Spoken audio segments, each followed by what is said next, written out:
I don't know. Say it with me. I don't know. Good God, it is liberating. I am a towering mountain of ignorance. I don't know. We're taught to believe that everything has a reason. And so we observe the world, we see what happened, and then we define the thing that happened as the reason the thing happened. But I think a lot of the time we end up mixing up thinking something with knowing something. This is why it can be so impossible to talk about certain topics with certain people. They've tied those suppositions to themselves so tightly with knots of narrative and constructed reality and values that there's just no untying it. And maybe unsurprisingly, in those situations, the best course of action is just to be friends. Maybe even ask them about that thing that they've created, because to them, it's immensely valuable. The world as we perceive it, as we've built it inside of ourselves, is a lie that we tell to ourselves, not out of deception, but out of necessity. We have no other choice. We simply cannot understand the world as it is, and so we construct.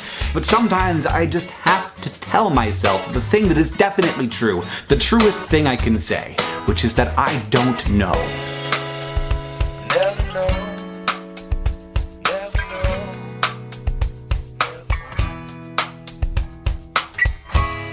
This is the Everyone's Agnostic Podcast with Bob Pondillo and Cass Midgley.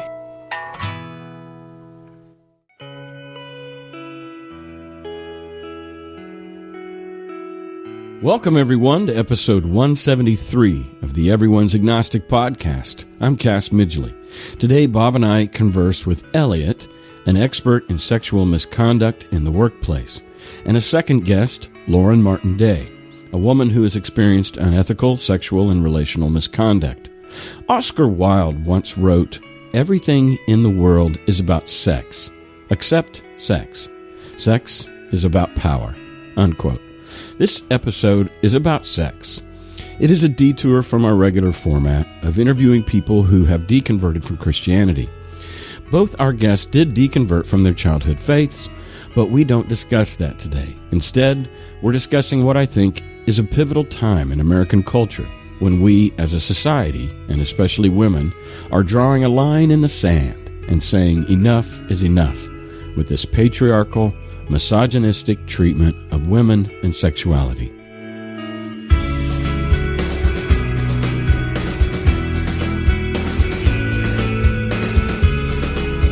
We had Elliot lined up for the show before the scandal around Harvey Weinstein broke, but it makes it all the more relevant, and I've bumped up this episode in front of others we have in the can. Lauren happened to be in Nashville from her home in Pennsylvania and was coming by the studio because she wanted to see it. And I realized I needed a woman's perspective, so I asked her to share her story the day before the taping, and she was willing to do so. Our hope in putting out this particular episode is to increase awareness, understanding, and empathy for the mistreatment of women that is so entrenched in our culture. Female objectivity and inferiority is a norm we have to change, and one way we can do that is to educate ourselves. For men, we would do well to understand what it's like to be a woman in this male-dominant world. Like a fish doesn't know what water is, men don't know what patriarchy is. Like whites don't understand what the big deal is with racism. There are blind spots afforded to those who, often by no doing on their own part, are members of the empowered hegemonic demography. I think I was in my 20s when someone pointed out the absurdity that every president of the United States were men. I honestly didn't even notice for the longest time. Defranco wrote, quote, "Patriarchy is like the elephant in the room that we don't talk about. But how could it not affect the planet radically when it is the superstructure of human society?" Unquote. Elliot helps us understand the spectrum of sexual misconduct, from awkwardness to harassment to assault and other predatory behaviors. At one point in our talk, he references an event in the atheist community known as Elevator Gate, in which Rebecca Watson, who was a blogger as Skeptic and a former co-host of the podcast Skeptic's Guide to the Universe, she was a speaker at this conference in 2011, the World Atheist Convention in Dublin, Ireland. Rebecca was inappropriately approached in an elevator by a man about whom she later created a YouTube video in which she says, "Guys, don't do that." Watson received fierce backlash from that video, including a retort from Richard Dawkins titled, "Dear Muslima," I guess as in like a female Muslim. When Elliot mentions this incident, I insert an excerpt from Rebecca's video, and I read Dawkins' response, in case you're not familiar with the controversy. And honestly, Dawkins should stick to evolutionary biology, because his response reveals his male privilege blind spot, and thus is insensitive to her perspective. But you can decide for yourself when we get to that. He ends his rant with prescribing that she get thicker skin, and this touches on something that's a big deal to me, and that is conflict resolution. In the world we find ourselves, often the primary task of every aspect of human relations is conflict resolution. It's in parenting, it's managerial in the workplace, it's marital, it's in global conflicts and politics, it's in friendships. Connectivity is what every human longs for, whether they know it or not. Peace is what we all want. Not that peace is the absence of conflict, but if disagreements take place in the context where mutual love and respect are in place, then that's fun and a part of learning and growing up.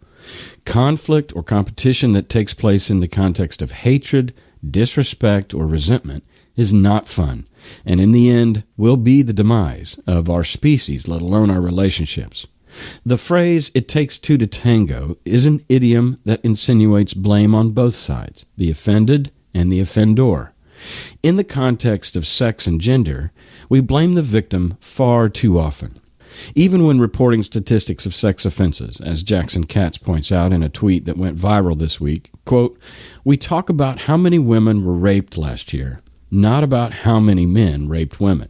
So you can see how the use of the passive voice has a political effect. It shifts the focus off men and onto women, unquote. When it comes to human beings being the sovereign steward of their own space, safety, and comfort, we do not get to place judgment on other people's boundaries. I repeat, neither men nor women get to judge another human being's boundaries as good or bad, too sensitive, snowflake, thin-skinned, or fragile. That's just basic human rights and human dignity. That said, when we're outside the realm of abuse or inflicting harm, there are circumstances when a person can be hypersensitive to the degree in which it is unhealthy for that person and is the primary contributor to the destruction of the healthy relationship. This might happen when one's sense of entitlement or one's fears are completely unwarranted, and they are, in fact, thin-skinned, and it can be the primary cause of the conflict.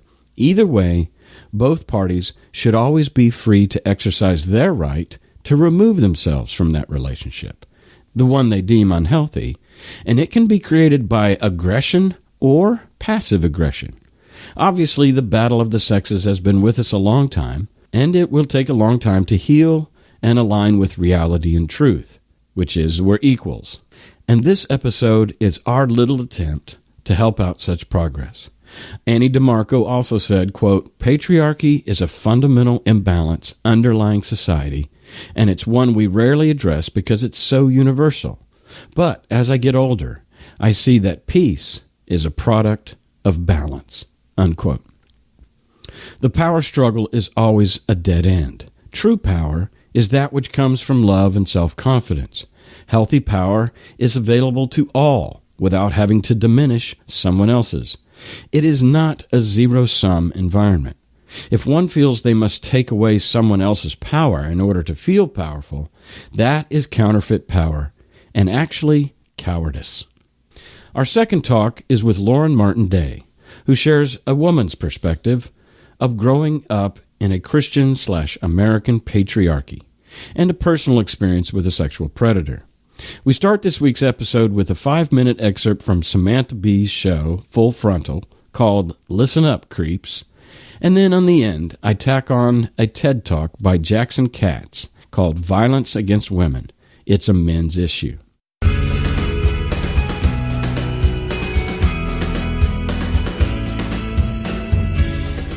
We taped these conversations on October 14th, 2017. We interview people you don't know about a subject no one wants to talk about. We hope to encourage people in the process of deconstructing their faith and help curb the loneliness that accompanies it. We think the world is a better place when more people live by sight, not by faith. Please subscribe to our podcast and leave a review wherever you listen to podcasts. Our show's available on most podcast platforms. Also, you can support us monetarily in 2 easy ways. You can pledge $1 per episode or more through Patreon. That's patreon.com/EA podcast. Or you can leave a lump sum donation at our website, everyone'sagnostic.com. The smallest contribution is greatly appreciated. Our opening monologue is an excerpt from a YouTube by Hank Green titled Towering Mountain of Ignorance. The music behind it is Never Know by Jack Johnson. The segue music on this episode is Explosions in the Sky, Your Hand in Mine. There's links to all the videos featured in this episode in the show notes. Thanks for listening, and be a yes-sayer to what is.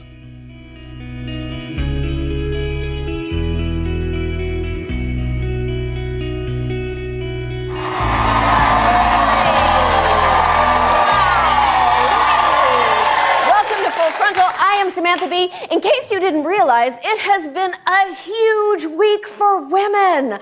Starting last week when America encountered this season's second giant vortex of destructive moisture named Harvey. Hollywood grappling with the mounting sexual harassment scandal against Harvey Weinstein, one of the industry's power players. Weinstein, the studio head behind Pulp Fiction, Good Will Hunting, and Shakespeare in Love. Remind me never to rent the producer's cut of Pulp Fiction. When the scandal broke, Weinstein made an apology-like statement in the New York Post saying, "I've got to change, I've got to grow. I know a lot of people would like me to go into a facility." Oh my God, I'm so behind on the slang. Is a facility what people call hell? At least in Weinstein's letter, he showed concern for the victims, specifically himself. I came of age in the 60s and 70s when all the rules about behavior in workplaces were different. That was the culture then.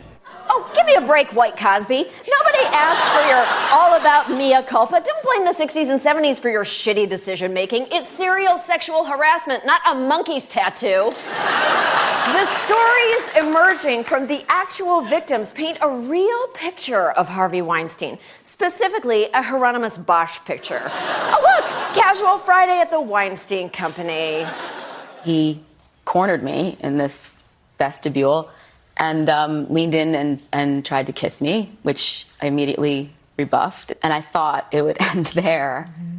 But that's when he blocked the entrance or exit for me. He immediately exposed himself and, began pleasuring himself. Oh, pleasure? I'm sorry, I seem to have completely forgotten what that word means. But these are just some of the sexual harassment allegations we know about Harvey Weinstein. Asking Ashley Judd to watch him shower and masturbating to Lauren Sivan before ejaculating into a potted plant is just the beginning. And for anyone who questions her story, the evidence was clear when that plant bore fruit the following spring. There's even a recording made by the NYPD of Weinstein admitting to assault. Of course, they didn't, charge him or anything. It's not Mariska Hargitay's New York, but at least they made a recording. I'm not going to play it here because, well, ladies, we've heard it all before. It's all, my gross little pee-pee will get so sad if you don't come in this room with me. I'm going to ruin your career. You're making my dick feel so sad.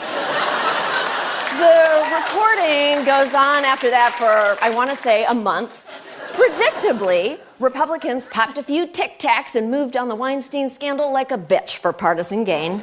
Hollywood is outspoken on President Trump, but has next to nothing to say about Harvey Weinstein. If these allegations are true, the past 20 years of Weinstein's life have been one long Trump Access Hollywood video. It's ridiculously hypocritical of him.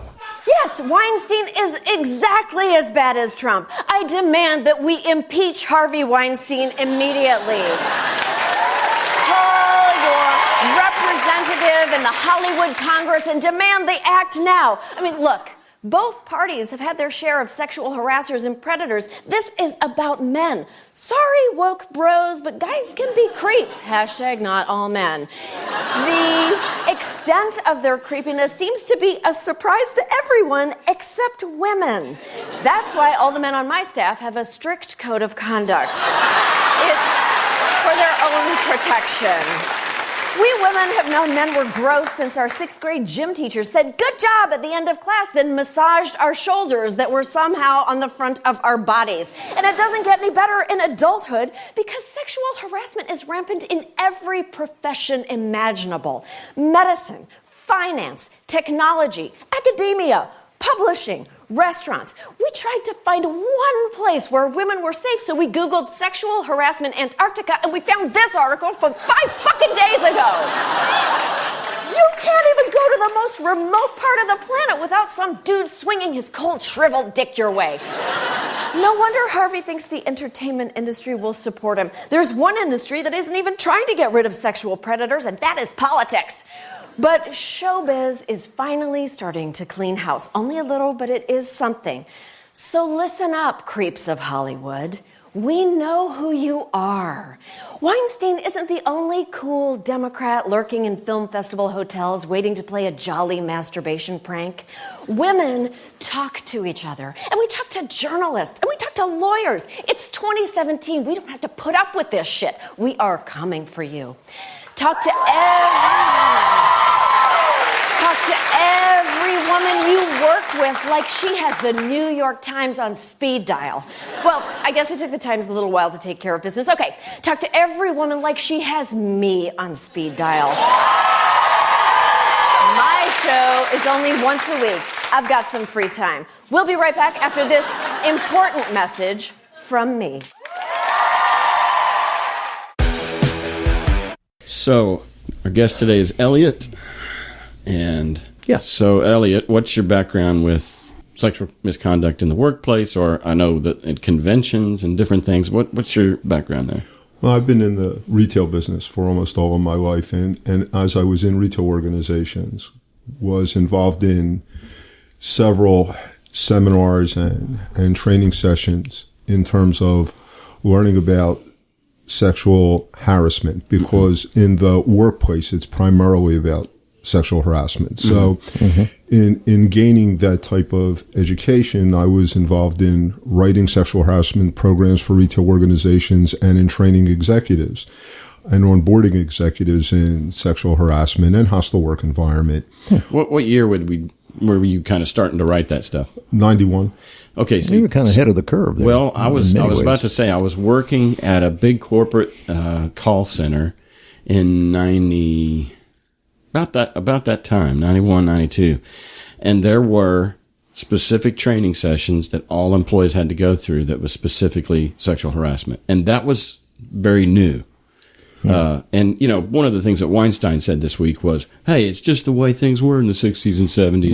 Right. If you want this job, you're going to have to sleep with me. I mean, it was just tit for tat and sexual favors and et cetera, et cetera. And then, like you're saying, in the 90s, there started to be a line in the sand.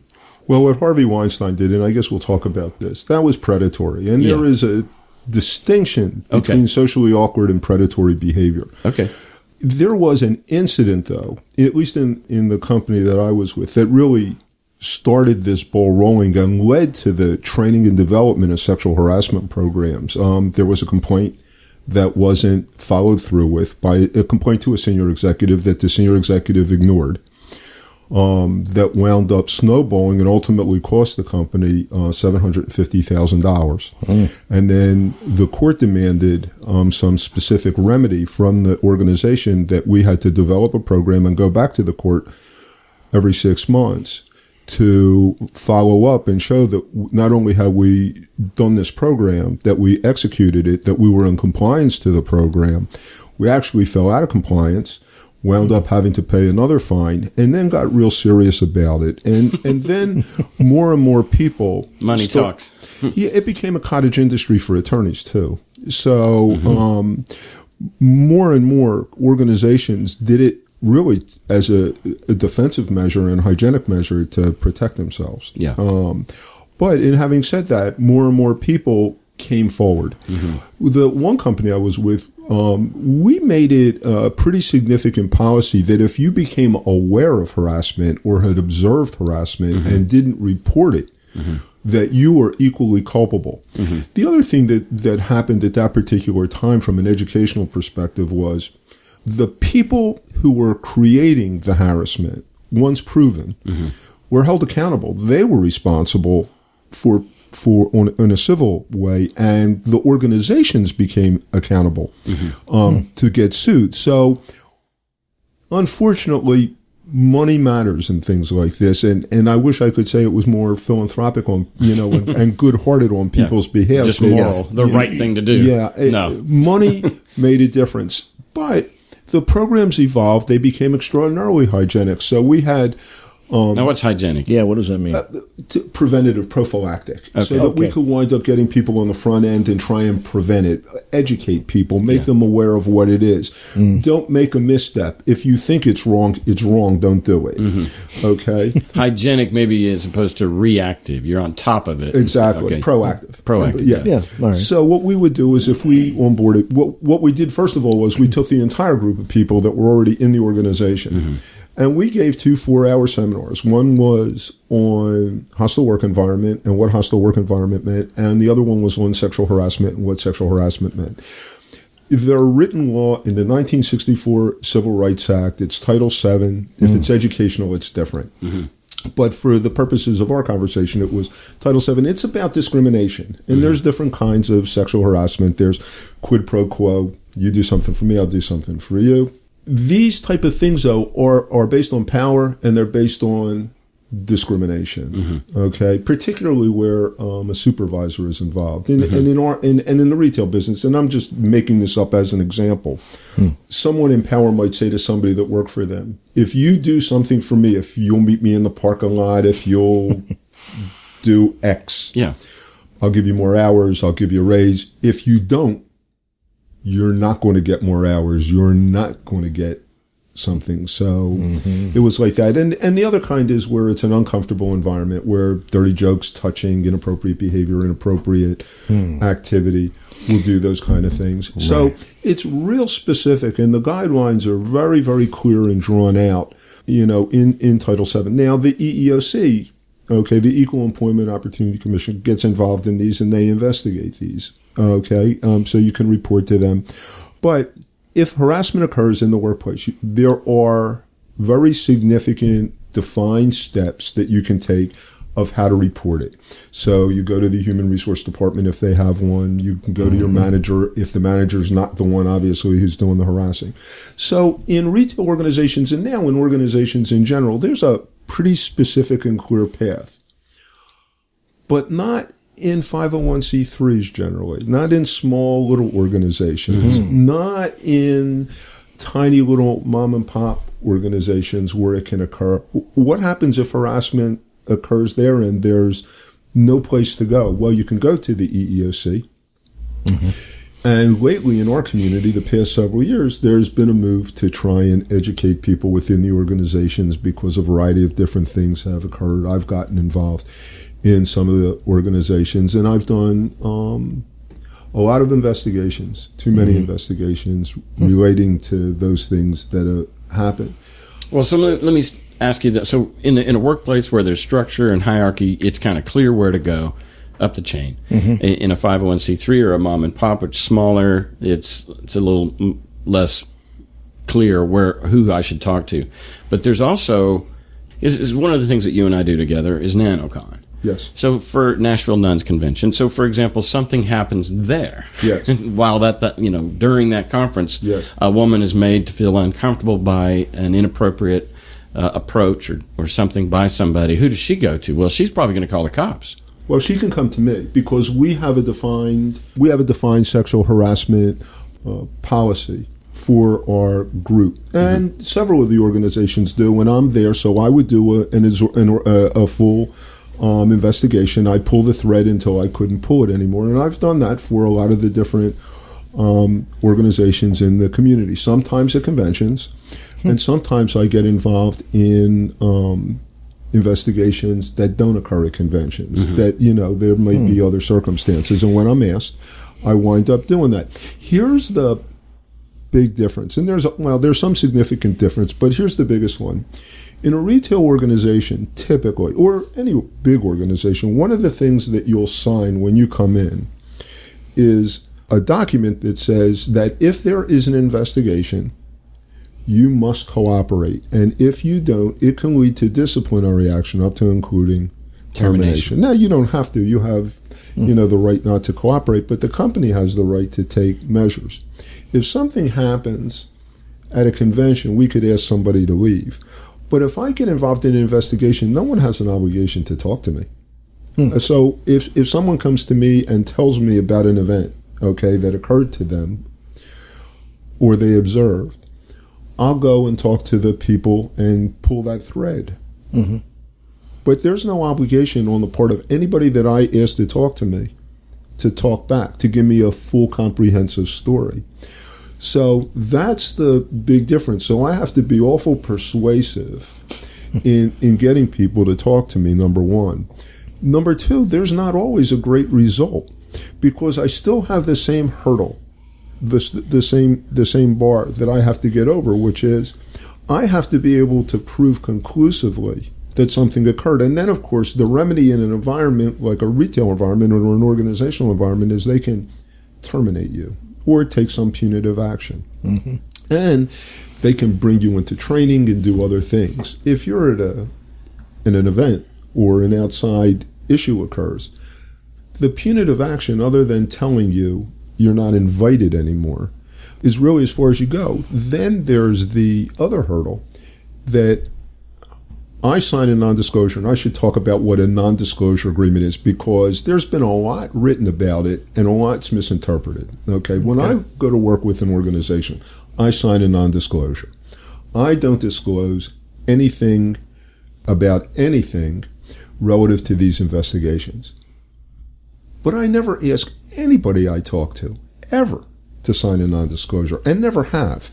They can talk to whoever they want. If they want to tell the story of what happened, that includes witnesses, the people that an allegation is with, or a victim, or an alleged victim, they can tell whoever they choose. They can do it. So to say that we're asking people to sign documents that they can't disclose would be an inaccurate statement. Right. People can talk. I counsel them that if they want to talk, give me the opportunity to do whatever investigation I'm going to do first. So I don't want to give people a preemptive ability to be able to make a story up. Mm-hmm. So I try and do that. But in terms of them talking, they can tell whoever they choose. Mm-hmm. Wow. You said something about socially awkward situations and predatory situations. And the differentiation What the hell is that? What does that mean? Well, I would think that you could make a case. There's a couple different things. Where's the line in the sand relative to predatory behavior? What becomes so bad, in terms of innuendo and rumor, that you can't say, well, we have to give them the benefit of the doubt. With Harvey Weinstein, do we give him the benefit of the doubt? With Bill Cosby, do we give him the benefit of the doubt? Now, there have been people in the community who've been tried by blog. Yes. Did we give them the benefit of the doubt? Who did the investigation? Where'd it come from? Somebody, one of the national bloggers wrote a pretty significant article at one point and outed somebody, and it had almost 7,000 comments, I guess. And to this day, there's never been an investigation. Is that the way that we handle things? I don't know. I know when that came out, those kind of things, I have mixed emotions about them. I think they're horrifying. Mm-hmm. But I think predatory behavior is horrifying. Yeah. So I would call Bill Cosby's behavior, if the things that you hear are true, that's a predator. Harvey Weinstein, now he's admitted to predatory behavior. Mm-hmm. Right. Socially awkward, though? Socially awkward. You can be in a convention or a social setting and may touch somebody. And, inappropriately. And I've investigated those kind of things where somebody may put their arm around someone. Mm-hmm. Now, it's almost always, not always, but almost always, a male and a female. Mm-hmm. Even though I've investigated hundreds of different cases involving all genders. Okay. Mm-hmm. So there's no exclusion to who can be a predator socially awkward or a victim. Okay, it encompasses the demographic. Everybody. So the socially awkward person had no malice or anything in his or her heart when this happened. It's just like, we're having fun at the convention. Hey, Not that I could determine, but having said that, the victim is no less aggrieved. Okay, and they have the right not to be harassed. Okay, in that way or inappropriately touched. So even though it's a socially awkward environmental issue or personality issue, that doesn't let that person off the hook if they in fact did that. And there's a lot of that, and I talk to a lot of that. Now, can we... Do you just say, don't do that? Well, we try. We do a couple things, actually. If it happens in a convention, we do the whole investigation. At the end of the investigation, when I sit down with whoever's running the convention, it's typically someone from the board or the board, okay? I'll make a recommendation. And in a case like that, I would say this was, based on what I saw, it was socially awkward. It was inappropriate. There's no question about it. I also asked the person who made the complaint what they want the remedy to be. Okay? So they have a lot of input in what we do. Okay? What I do. So, and that remedy could be anything from... Ask them to leave, to don't do anything at all. Okay? Or... I really like to talk to them for a couple minutes if they wouldn't mind and educate them themselves. So there's a full gamut of that. It all depends on the person. And it depends on the seriousness of socially awkward. Right. It's one thing to, put your arm around somebody. It's another thing to grab their ass. Or grab them anywhere, really. Or try and give them a kiss. Now, if we're at a convention and someone walks up to somebody else and say, let's go. Can we curse here? Yeah. A fucking A. Okay. All right. Okay. And says to somebody, do you want to fuck? Yeah. Okay. And they say, well, no. Okay. That's not really, it's inappropriate. It's not good manners. But they can do that. I mean, you have the right to do that. And now, if they ask it again and stay after it, that's when it crosses the line. So asked and answered. That's kind of the dividing line. Right. Yeah, no means no. Right. Yeah. Right. Yeah, so that's beyond, it's inappropriate, it's rude, it's socially awkward. But at conventions, people are like, it's like Vegas, baby. People are like... There is a little let your hair down and everybody's drinking. People are drinking and I'm away from home and woohoo, which I'm not condoning that, but I'm just saying, I've seen people behave this way. For sure. Well, a lot of what happened relative to the springboard to the... atheist movement, the agnostic movement, the humanist movement that started a lot of this was two different things, I think. Okay, it might be different, but two things from when I came into the community. One was the guys don't do this, the elevator issue, okay, with Rebecca Watson. I think that was, that created a tremendous amount of conversation. Tell us about that. What was that one? Richard Dawkins, wasn't it? No, well, he got involved afterwards, and my memory of this, which as I get older gets a little... I hear you there. Rebecca was at a convention and gave a speech at a convention. I believe it was in Ireland. And anyway, she, somewhere between there and the bar, having given her speech and talking in a bar, I believe she made a comment. She was tired and she didn't want to socialize or something like that. Anyway, she got into an elevator and somebody walked into an elevator after her and asked if she wanted to have, I think it was a cup of tea in their room or a cup of coffee in their room. And Rebecca's comment about that was, guys, don't do that, or something similar to that. And it created a whole firestorm. After California, I went out to Dublin and had a blast at an atheist conference there. And I was on a panel with Aaron Ra and Richard Dawkins, and Aaron posted the video on his channel. And I think through that, I got a ton of new subscribers. So hello. The panel itself was on communicating atheism. They sort of left it open for us to talk about whatever we wanted, really, within that realm. I was going to talk about blogging and podcasting, but a few hours prior to that panel, there was another panel on women atheist activists. And I disagreed with a lot of what happened on that panel, particularly with something that Paula Kirby had said. Paula Kirby doesn't have a problem with sexism in the atheist community, and because of that, she assumes that there is no sexism. So I thought that I would, during my panel, discuss what it's like to communicate atheism as me, as a woman, but from a different perspective from Paula. I don't assume that every woman will have the same experience that I've had, but I think it's worthwhile to publicize the fact that some women will go through this, and that way we can warn women ahead of time as to what they might expect, give them the tools they need to fight back, and also give them the support structure they need to keep going in the face of blatant misogyny. So I was interested in the response to my sort of rambling on that panel, which, like this video, was unscripted and rambly, for which I apologize.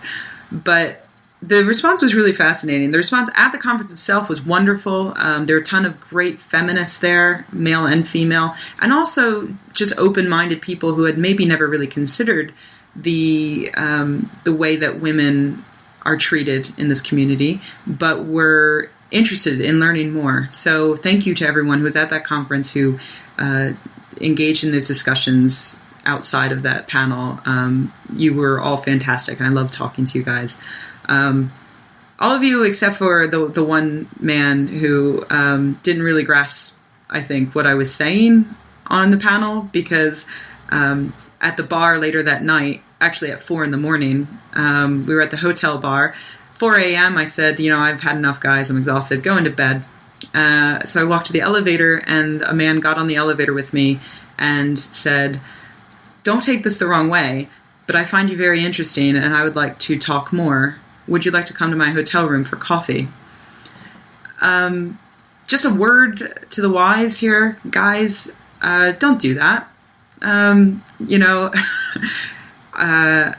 I don't really know how else to explain how this makes me incredibly uncomfortable, but I'll just sort of lay it out that I was a single woman, in a foreign country at 4 a.m. in a hotel elevator with you, just you, and don't invite me back to your hotel room right after I finished talking about how it creeps me out and makes me uncomfortable when men sexualize me in that manner. So, yeah. But everybody else seemed to really get it, and thank you for getting it.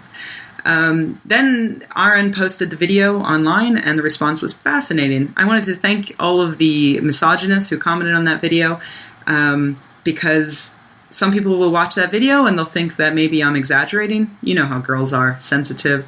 And then they'll read your comments and they'll realize exactly how terrible you are and how it is a problem. So then we can move on with actually helping to stop the problem. So thank you for not hiding your misogyny. Thank you for putting it on display. And thank you to those of you who are the opposite of that and who emailed me to thank me and also to offer your support. I really appreciated everyone who did that. So thank you. There's one thing about my talk that I wanted to clear up. I saw a bit of confusion online. I'll just read a message I got yesterday, I think, from someone. In the video, I heard you say straw person rather than straw man. While I don't find this offensive or silly, I wonder why you bother. Most people know the phrase and understand with contextual knowledge about your stance, obviously, why you would correct it, but I don't really see the point.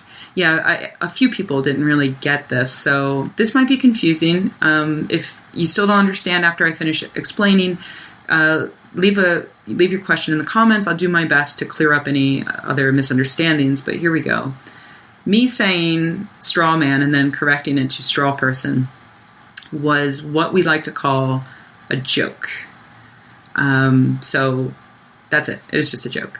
I do think it's interesting how our language is very male-centric, and I think that does offer a really good picture of how ingrained it is in our culture, how male is the default and female is the exception, in the same way that I find it interesting that religious language becomes so ingrained in the English language. But yeah, straw person, that was a joke. So Thank you very much for writing, though, and thank you to everyone who has subscribed. Hello, welcome. I'll be blogging, vlogging, whatever, more often. And so hopefully I will see you soon. Bye. She's certainly entitled to her opinion. So she was kind of saying guys shouldn't do that. Yeah, guys shouldn't do that. Yeah. And a lot of people, there was just a huge shitstorm because of that. And Dawkins ultimately got involved in that conversation in a tangential way that became a focal point, a flashpoint of that. So here's Richard Dawkins' response to Rebecca Watson in Elevator Gate. He wrote, quote, "Dear Muslima, stop whining, will you? Yes, I know you had your genitals mutilated with a razor blade. And yawn, don't tell me yet again. I know you aren't allowed to drive a car, and you can't leave the house without a male relative, and your husband is allowed to beat you, and you'll be stoned to death if you commit adultery. But stop whining, will you? Think of the suffering your poor American sisters have to put up with. Only this week I heard of one. She calls herself Skepchick, and do you know what happened to her? A man in a hotel elevator invited her back to his room for coffee. I'm not exaggerating. He really did. He invited her back to his room for coffee. Of course she said no, and of course he didn't lay a finger on her, but even so. And you, Muslima, think you have misogyny to complain about? For goodness sake, grow up, or at least grow a thicker skin." Unquote. Well, I just have to say in response to Dawkins' quip, fuck that. Because if the standard of how we should treat American women is how Muslim women are treated, that's just bullshit. And I'm thankful that today men and women in America are raising the bar of how we should treat women in America rather than lowering it to Muslim standards. So, but that got the conversation started, okay? And then Rebecca, it went on, and I guess it accelerated to the point where she was getting death threats, okay? Holy cow. So it really went beyond.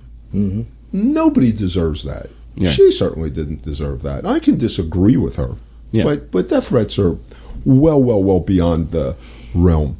Wow. The other thing that happened was there was a flashpoint for the TAM convention where, and it exploded on Facebook, where someone had a camera on top of a monopod, and they were accused of taking upskirt pictures by holding the monopod upside down and walking around. Yeah. And that created a huge buzz. And that's when I decided, and you talked about people getting drunk. Well, they had the event. TAM always occurred. TAM's the amazing meeting. It was the part of the James Randi Foundation meeting in Las Vegas, and people would go to a bar during the course of the convention, and they get pretty well lubricated, or, but yeah. It's so not. If I remember correctly, it's basically a selfie stick. Yeah. So that you can take a selfie from a distance, and then, but if you're walking around, you're gonna lower. Yeah, but what are you 12? I mean, it's almost like a broomstick. I think this was almost like a broomstick. Is kind of okay. And it was on the ground. These are men, right? These are grown people that are doing it. Doing what? Doing the monopod thing up the skirts. I mean, come on. That's the accusation. Are we sophomores in high school here? Well, the accusation was, and it exploded that is what was occurring, and I wound up working that convention the next year. So I became friendly with the director of loss prevention, who had been like a retired LAPD homicide detective. And I told him about it, and I was able to see what actually occurred. Okay. And I read the document that the hotel had written up because a complaint had been made. And they looked at his camera, and there were no upskirt photographs, and they had gone back, and the hotels have the ability to go and look at these things. Sure. Okay. Cameras. Yeah. And they tracked him from the time he came down. But people have a particular point of view, okay? And he was socially awkward. And, that was the... I think he was even on the spectrum, wasn't he? He might have been. I never talked to him. I never did an investigation. I only found out about it tangentially. But it was a big deal. Okay? And I'm not taking sides on it, but I did No, but somebody might say there's a creepy guy over there with a monopod or whatever. It got investigated, by the hotel, but it went beyond that, and the organization was brought into it at that point. And that's when I actually offered to come on board so that I can try and help through these things. And TAM was the first convention that I worked. And I will tell you my experience in having done conventions. Yeah. At every convention, okay, per 1,000 people, there's one significant event. There's some smaller events, but there's one significant event. They're happening. Will we hear about it? Not as much as we like to, for all the reasons. People don't come forward. They're scared. There's been bad experiences, and they won't. That doesn't mean it's not happening. Right. It's absolutely happening. And we've, just to give you a sense of the investigations I've done, I've done some that are fairly benign, okay? Where I can't say, it's a they said, no findings. I've done some that I have been able to prove that have been in the socially awkward realm, where we've done anything from actually sequestering people in their room, okay, saying, you can't come to the convention. If you want to stay here, you can, but you can't come anywhere near the convention. You're not allowed on the floor. You can't participate anymore. Or, is that in the fine print when they buy a ticket? Yeah. Yeah. Oh, wow. Yeah. So I've done literally hundreds of investigations. Yeah. From the benign or investigations that are pretty intense, and I have been able to prove that there was wrongdoing, predatory wrongdoing. Like with witnesses or? Yeah. Yeah. That's the kind of stuff you need, though, well, almost, no, isn't it? so, Not really? Well, sometimes I've caught it on video. Okay. Because things get videoed, sometimes in casinos, sometimes in, conventions video a lot of the stuff that goes on there. Okay. Yeah. So, and people don't realize it. So one case we were able to prove, because I went back to the videographer, in the hope that I could see something, and it was right there. There it was. So, some of it, quite frankly, is in the way you talk to people in terms...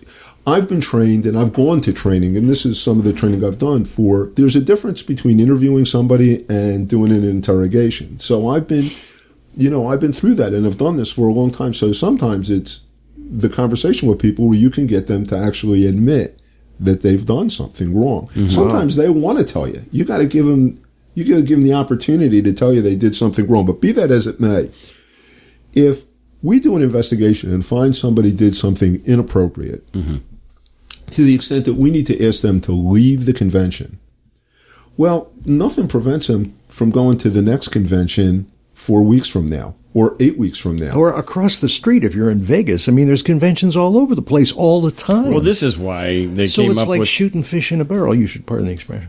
Yeah, go ahead. This is why we came up with sexual offender, and you're on a list. Right. Oh, and you can't live near a school and things like that because we're trying to do preventative stuff. Right. For but that's in a giant scale. That's in a social setting that goes through the courts. Yeah. Right. That, and I have to tell you, there have been cases that I've done that I've had to refer to the local governments, the state governments, and in one case, well, actually more than one, unfortunately, we've had to get federal authorities involved because of the nature of what had occurred. So, but something like this could happen, right? People can go from convention to convention. Oh no, it does happen all the time, and that's kind of what started this. There was this concern that there were people with predatory behavior, and it's not socially awkward. It was predatory behavior, taking advantage of other people. And then you get in, the back channel of having these kind of conversations. And in the end, and your question to me was, where does this go? Where does this wind up? What is the solution? And I can investigate a case. I can pull the thread from the very beginning, get into the minute detail, follow it through, talk to witnesses, and I can do that. But I can't figure out how to stop it.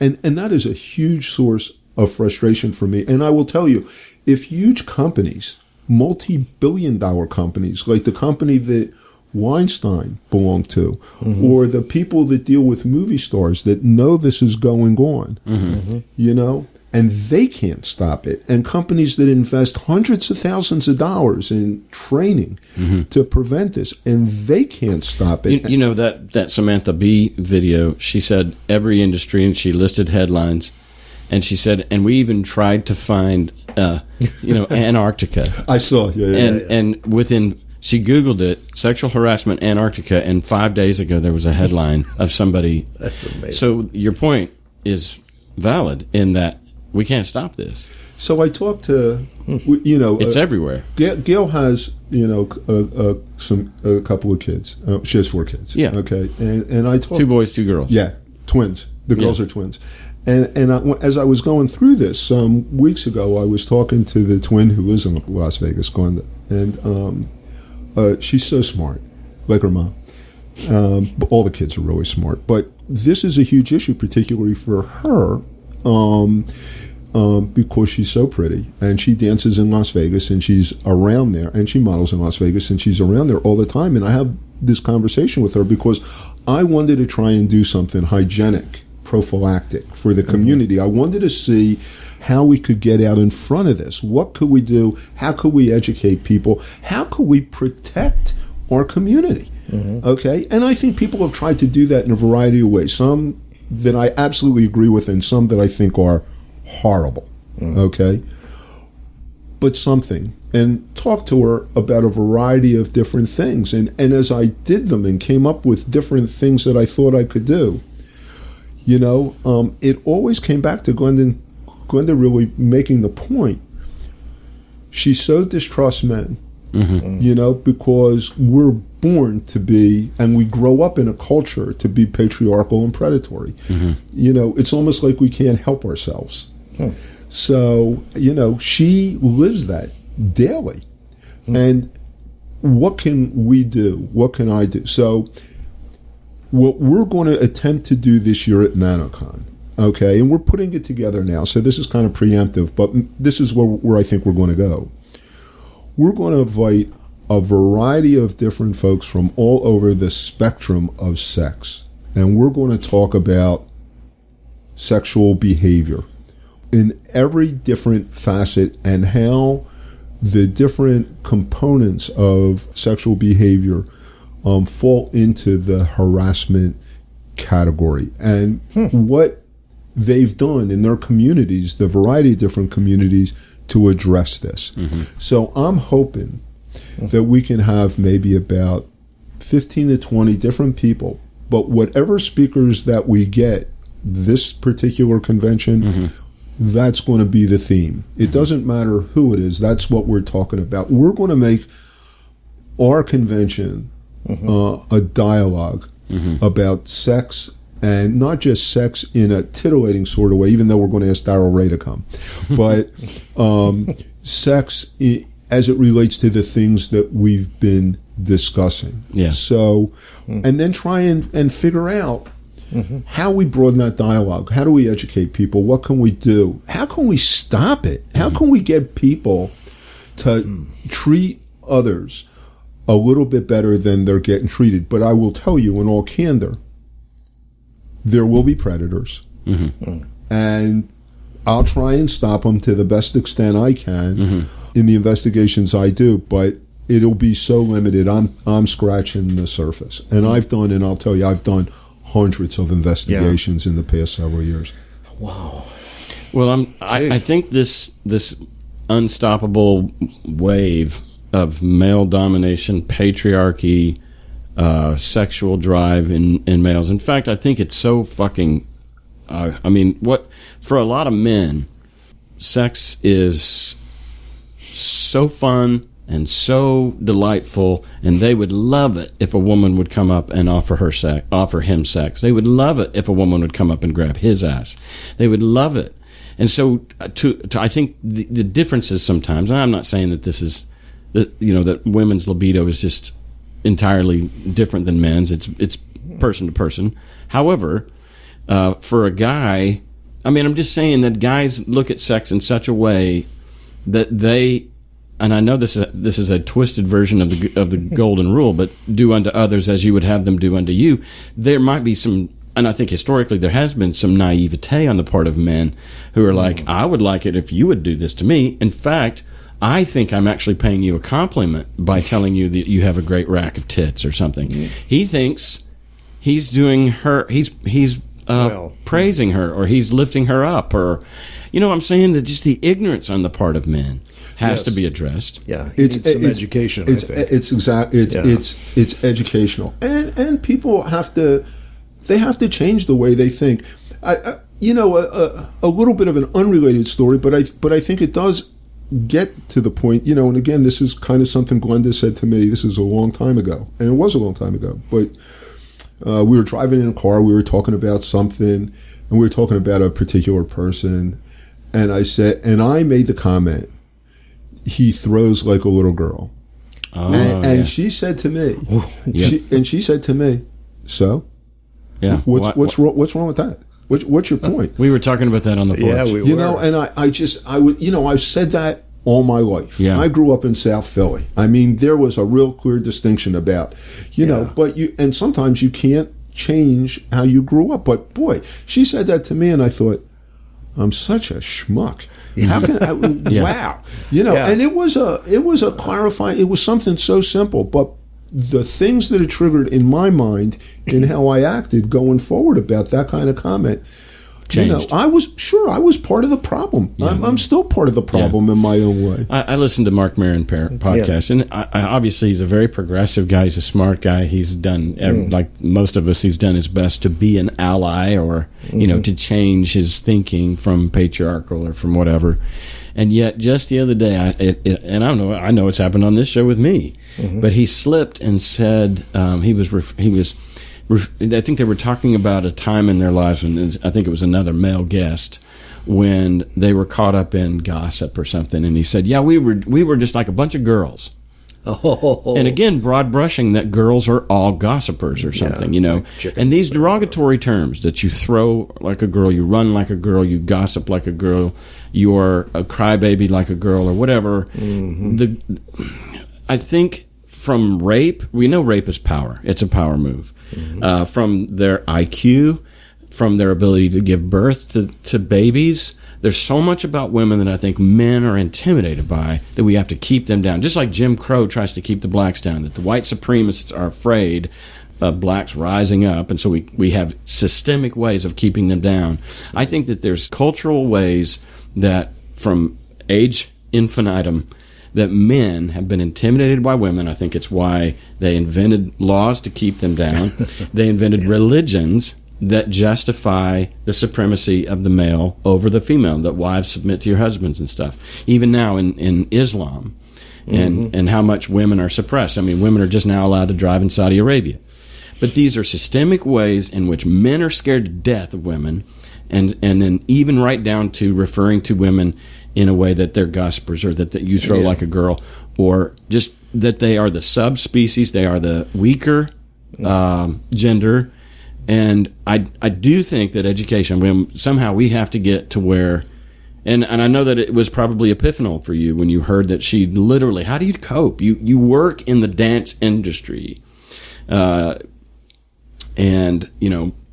how do you cope? I just don't trust men. And Bob and I were talking, we've talked about it many times. I go to the store, I go anywhere I want. Never one day in my life have I feared anything as far as, not only this, we were talking about the Weinstein thing, where no woman is just going to start masturbating in front of me, ever. Yeah. But worse than that is no woman's going to corner me in an alley. I mean, it's just never, it could happen, but the odds, whereas what I as far as walk a mile in someone else's shoes, I just can't hardly fathom that every day of Glenda's life, of Mindy's life, of my three daughters, every day. They got to be watching. And everywhere they go. My daughters have told me this. They said, everywhere we go, we get stared at, we get gawked at, we get whistled at, we get catcalled. Everywhere we go. Jesus. And it's just... I couldn't do it. I couldn't handle it. I couldn't handle it. What is that? I mean, we're going to have a woman on here in a moment, and we're going to ask her, what does that do to your psyche? I would be pissed off constantly if I was a woman. Just like I would get a gun. I'm telling you. And they do. I'd be so a lot of them angry. carry. How dare you do that to me? You don't even know me, you fucking asshole. Why are you... Why are you doing that to me? How, really? Well, and I think they're starting to push back. You put yourself in the other person's shoes and you say, I don't want that. And I like Samantha Bee. She looks in the camera and she says, we're coming for you. And I think it's time. I mean, somehow we've got to do something. We're talking about change here. So when my daughter was a young child, of course, we're pretty progressive, and we taught her things, that she needed to know to protect herself. But she was about 7 or 8 years old. She was playing in a sandbox at the end of the, street, and she came, tears in her eyes, crying. She said that this bigger kid, like 11 or 12 years old, was grabbing her and pushing her and touching her. So I went to her father, who happened to be a big-time chef. We lived a couple doors down, and I walked over to him. And I told him, hey, this is not good. You need to have a talk to your kid. And his response to me was, kids will be kids. And my response to him was, fathers will be fathers. If your kid touches my daughter again, me and you are going to dance. So wow. I wish I could do that more, but I can't. Okay, but his response, instead of trying to go, God, my child, I have to take care of this, was kids will be kids. And unfortunately, a lot of this is, well, boys will be boys, men will be men, locker room talk, bullshit. And here's the troubling thing. So let me leave you with this thought. Okay. Religion plays a huge part in this. Okay, it's cultural, it's patriarchal, it's religious. The people that you wind up never being surprised about anymore that got caught in a bath in a hotel room are the politicians that generally scream the loudest about homosexuality. They found they're in a homosexual relationship or with an underage child or something, outside the norm. And now the evangelicals have flocked around someone who's been married several times, who has dozens of allegations of sexual harassment, who's been caught on tape demeaning boasting, and who happens to be the president, and the evangelicals are flocking around him. And he was at with a hate group yesterday, an evangelical hate group, because apparently the religious evangelicals don't give a shit that he does all that, as long as they can push their agenda into the mainstream. And they're scared. They're scared that they're losing their culture to a much more diverse culture. It all plays a part in this, but I'm hoping that we'll do this convention, we'll try and educate people, and maybe we can help the socially awkward. Okay, maybe we can help some people that just don't get it. Yeah, they're naive. Yeah, and we'll help them. The predators, they're always going to be there. Yeah, that's a different story altogether. Boys will be boys, and before you know it, Harvey Weinstein's masturbating into a plant somewhere, and as a woman watches. I mean, come on. Really. What in the world could be going through this guy's mind? I'll tell you exactly what was going through his mind. Please. He could. Power. That's it. He did it because he could. And he scared people to rat him out. Okay? And paid him. Bring it forward. Paid him to be quiet. He paid him off. And by the way, his board knew. There were people, I can't say that unequivocally, but my guess would be, and that's why some of them resigned. Yeah. What? Don't they have moms? Don't they have daughters, sisters, brothers, relatives that have been harmed? It doesn't matter. I mean, we talk almost primarily about men against women, but and that is the preponderance of what I see. Right. But like I said earlier, it's all genders with all genders. It doesn't matter. There's predators out there. Okay? So when people... I was at a conference in ReasonCon a couple of years ago, and a woman walked up and grabbed my junk. Get out. Yeah. Gee whiz. And what'd you do? We were standing in a circle. Well, I was so shocked. I kind of was frozen. I literally was like, what the fuck that just happened? And did you just walk away? We were standing in a circle talking, and she she kind of went around the circle and grabbed everybody's. And she was just kind of measuring dicks. And you're kidding. No, I'm not kidding. And I'm not sure how I feel about it, even to this day. It was like... that's weird. Probably, it's cultural, because it's, it's almost a badge of honor. in some way. But it's certainly not a badge of woman for somebody to grab them in the genitals. It's just not. No. And we're at a point now where we really, we've been at a point for a long time. Okay. Do you think we're talking about this because of Trump? No, I've been talking about this long before him. Right. It just seems like it's happening more frequently, but it's been out there, and it's coming to the fore. He's allowing bad behavior. He's the poster child now. They're saying, think about it. He's on tape talking about this. There's all these other things, and he's not getting punished for any of it. That's right. So he's a role model for poor behavior, culturally. So a lot of things go sideways when you wind up seeing that. Okay, how many? He's been in office 200 and some days. Every day is a different scandal. Yeah. How many scandals were there with Obama? 0. Yeah, it's astounding. Loyal to his wife. Yeah, you talk about family values. Yeah, you couldn't get any better. I mean, really, better family values than maybe any president in my lifetime. His mother-in-law lived with him, taking care of the kids, I guess. So, but we have allowed that. Yeah. Okay? We allow that. We say it's okay, so people behave poorly. I can do a little. Yeah. I'm going to try and do a little. Well, you're here today. I'm trying, and I want to talk about this more and more to try and educate people. If we reach a few people who may have done something that they thought was okay, and it's now they realize it's something they really shouldn't do. Yeah. Then we did a good thing. People that like Harvey Weinstein and people like Bill Cosby and the allegations. Yeah. I can't do anything about those guys. That's something that is way beyond where we are. We need the justice system to work its magic with guys like that and punish them to the full extent based on what's proven. The dad that you confronted, he took the path of least resistance. He in nanoseconds. Kids will be kids. Yeah, that's kids. Yeah, well, what he didn't want to have to do is have that awkward conversation with his son or daughter, whoever it was. And I think these boards that get, whether it's Penn State, everybody knew. The board, Weinstein's board knew. They're taking the path of least resistance. They're cowards, and they're just like, this would cause a big stink.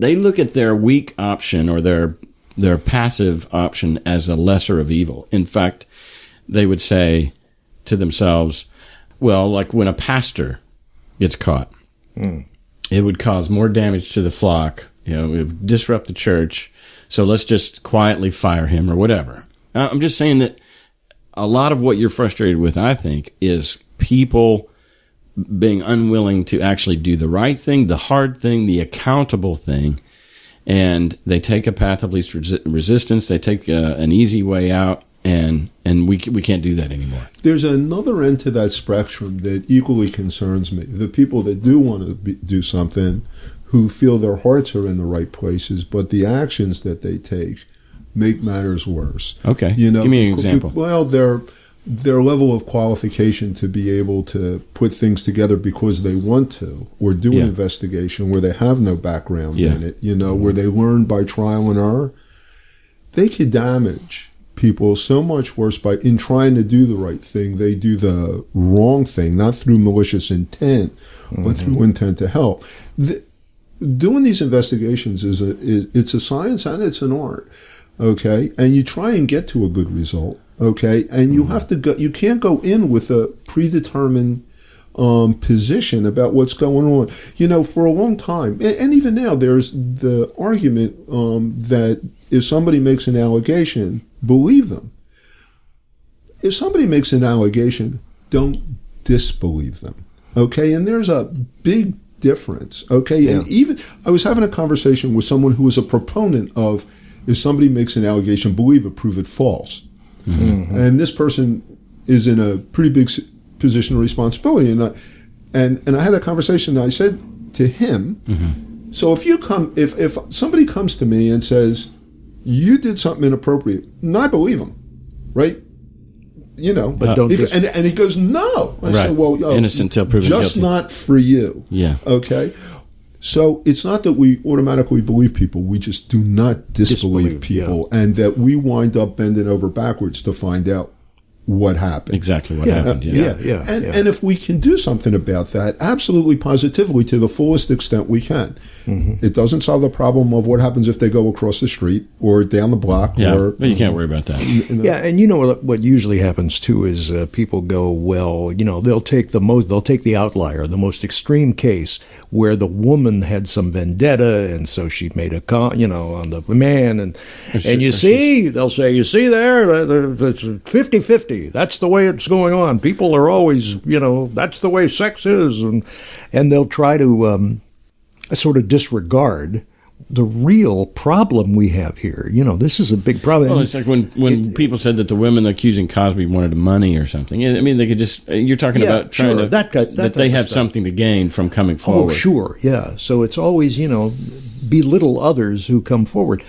I don't know. It's very Trump, when you look at it, to a greater extent, Trump was able to do that. It's always changed the narrative. I've had it happen to me where, we look at someone because they've done something wrong and they change the narrative and make the issue something other than the fact that they did something wrong. Okay, so the investigator's the problem, not the perpetrator. Sure, it's locker talk. There's nothing wrong with it. That type of grab pussy thing. In the end, I think as our community grows, I'm hoping that logic and reason and skepticism take hold and we're able to educate people through this.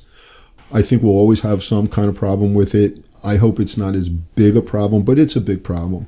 And from my perspective, I could do these, and I hate doing them. I literally hate doing them. I actually took a break for a little while because they were... It's got to really mess with you. And I guess the other thing that's important is I keep on getting questions. So let me just put this out there. My motive, okay? Why do I do this? So I don't get compensated for this. And I think it's important for people to realize I don't ask for any.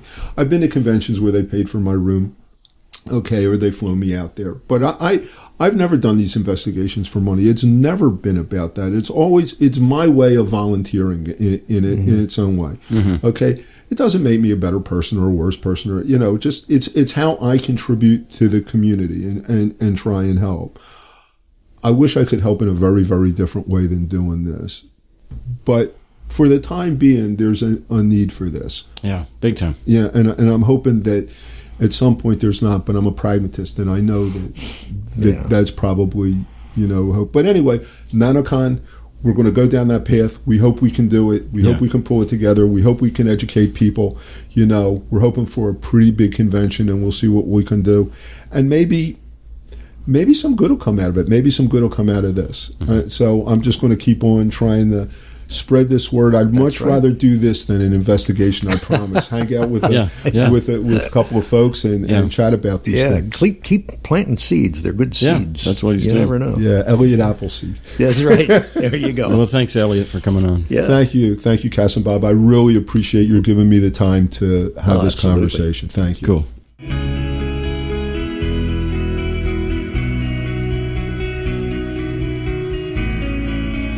So that's our talk with Elliot. Up next, Dave Warnock and I speak with Lauren Martin Day.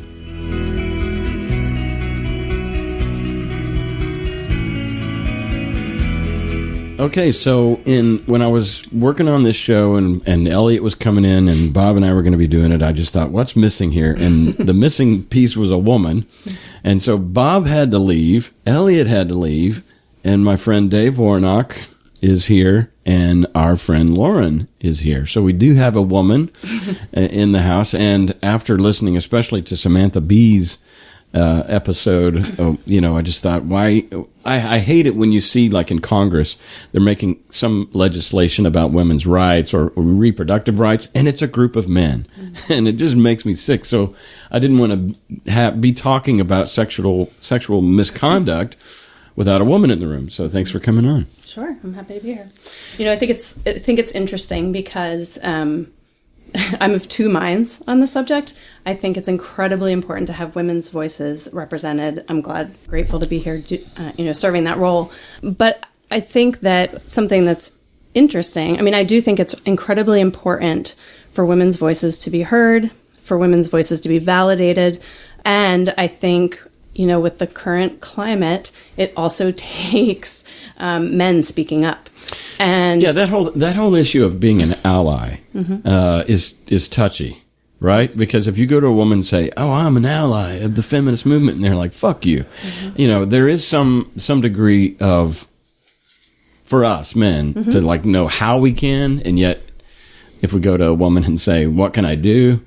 Well, I think we have to acknowledge something in that. If I've said many times lately that I'm a white straight male American, the most privileged person on the planet, and there's nothing I can do about that. That's how I was born. But what I can do is acknowledge it and speak up and say, where can I raise my voice to be an advocate for those who are less of any of that? If there's any place where someone is marginalized or victimized because of who they were born to be, then it's my duty to speak up to that. That's how I see it. And educate yourself. Yeah.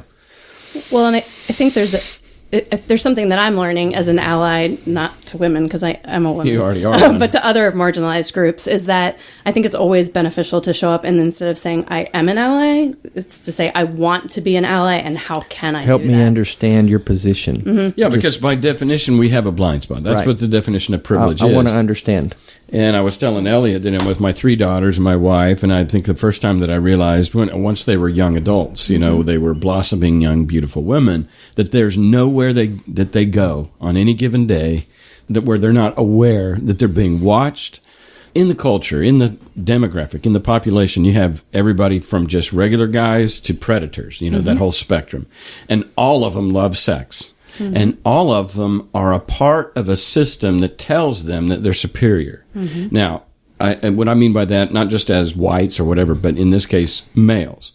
We mentioned it a little bit earlier with Elliot, but I think that religion is man-made, and part of the man-making is inserting into the doctrine, wives submit to your husbands, and that women should not teach, and that be silent.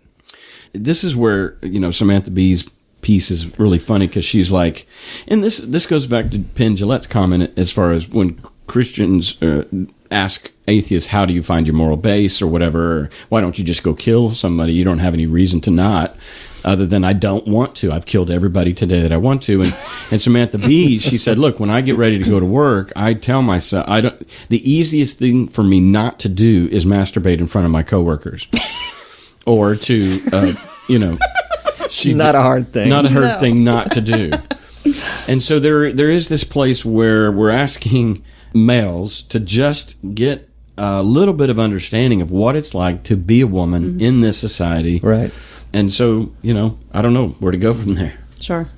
Yeah. Well, and speaking of daughters, so I have a 12-year-old daughter. She'll be 13 next month. And I had to, we want to talk about, a patriarchal culture or rape culture. I had to explain to my 12-year-old within the last month what rape is, because she was told by another 12-year-old boy at her school that he was going to rape her. Oh, geez. Wow. Right?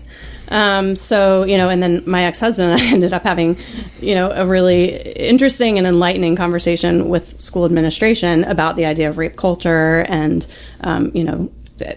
essentially asking the school, what protocols do you have in place to contribute to an educational environment where this is not accepted? And it was they were like a deer in the headlights. It was like, what? And we're like, this is the culture that boys are being raised in, where they feel like they can go to school, to a football game on school premises and tell a girl that they're going to rape her.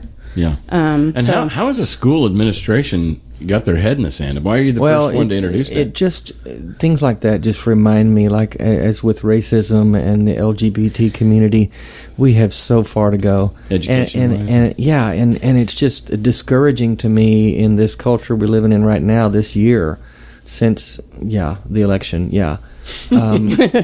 where I thought we were further along than we really are, and we're really not. We got a long way to go in terms of understanding all these issues. All right. Well, the rape culture is just one of them, and patriarchy and all of, the male-dominated society that we live in that has the undercurrent of religion that I think has fed it. Yeah. That we have to acknowledge that. Yeah, absolutely. Well, and I think the danger is that as we evolve individually and personally, and maybe in our small little communities, to project that outward and think that society has caught up to where we might be as an individual, right? So that when people are like, oh, I'm not racist, I have a black friend, you know? Yeah. And so whether we're talking about, you know, the schools, like how is that catching schools off guard? Because these things are systemic. I mean, you know, it's been, you know, thousands and thousands of years of patriarchy and, you know, yeah, so I mean, it's only in recent history that society at large will even agree that, like, rape is a violent crime that should be prosecuted. I mean, I was telling Dave, I had posted something on Columbus Day, and it was a letter that Columbus wrote, you know, and I mean, Columbus Day, that's its own, its own thing, Pandora's box. But in which he describes like a violent rape of a Native woman. And I mean, we are dealing with thousands of years of history of, you know, rape being acceptable, you know? Now, maybe we're at a point now where society can agree, okay, that's not okay, but how long did it take us to get there? So I think to be surprised that systems haven't caught up to maybe where we've evolved individually, I think that's where the problem lies. All maltreatment is afforded to those who have somehow in their mind diminished the persona, the value of the victim. So, like, the Nazis called the Jews rats, and they literally changed their paradigm as to, like, these are not people. They did it with the slaves. And honestly, we do it with women in that they were chattel at certain, you know, chunks of culture and history, not too recent history, as far as your property. But we were talking with Elliot, even things where you say, oh, you throw like a girl. Or when we make... You run like a girl, You run like a girl. You know, or... And again, we're broad brushing a demographic derogatorily about they all gossip. Or something, or they all throw back. Well, there was an NFL player, Cam Newton, a few weeks ago that made a comment to a female reporter. It's funny to hear you talk about routes, you know, being a woman, haha. And he did own it later and apologize and recognize, but it was just something that came out without thinking. That's the problem. And I'll be honest with you. And here again, you know, where I'm coming from. I first heard it because what we have now is this term snowflake. So when somebody is fragile, somebody, you know, gets hurt, then we call them a snowflake. And I do think that in a time like we're talking about, when a culture is in transition, that there's this thing called elasticity, where you're going to swing a little bit wide, and then you're going to come back to true north. But we've been so ignorant for so long that there might be a time. And I even think the people that are quick to call, you know, accusers snowflakes or whatever, it's that will change too, as far as we're going to realize, oh wait, it's not just them being a fragile person. They actually, it is offensive. And where I went with that thing, and my first reaction, this was all in nanoseconds, but my first reaction was, well, no woman has ever ran a route. And so I was kind of with Cam. And then I thought about Brent Musburger or all the male commentators throughout history who have also never ran a route. And all of a sudden I was caught. You know, I was like busted that I had just assumed that you can't speak to football if you haven't played it. Well, men have been doing it and getting away with it for... not just getting away with it. It's okay. It was what it was. Yeah. It's okay for people to talk about football who have actually never played it. And anyway, but when a woman does it, it's weird. You know, I don't know. So what? I guess maybe what is it that I mean? Do you remember the first time that you were an emerging young woman, girl, that you figured out that there's an inferiority that is conveyed to you as a woman in the culture? Well, I mean, so that's an interesting question, because having grown up in the evangelical Christian world, I mean, that's imbued into everything, you know, from birth. And you are taught, I mean, you're explicitly taught that you're supposed to accept that you're less. So, and I was a very, very, very good evangelical Christian girl.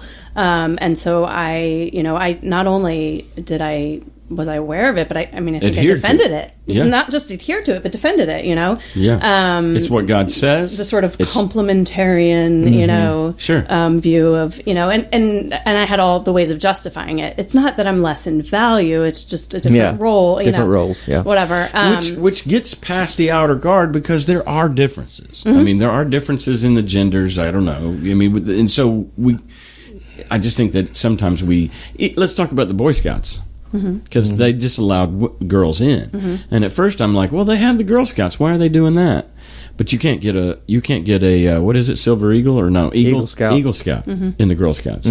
There's a lot that is different, and if a girl, I guess what I'm saying is we are having trouble. Men are having trouble imagining a culture where women have the same access to things that men do. And maybe that's what it comes down to. I think it is, Boy Scout thing.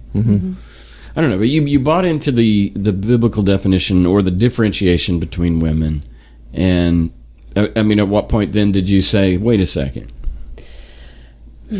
Well, I mean, I think for me that was a really long journey of unraveling, and I think as I unraveled the Christian piece, that's also how I unraveled the kind of female piece. Gender. You know, I think a lot of that started to fall apart for me in college. I ended up, marrying someone who would self-describe as a feminist.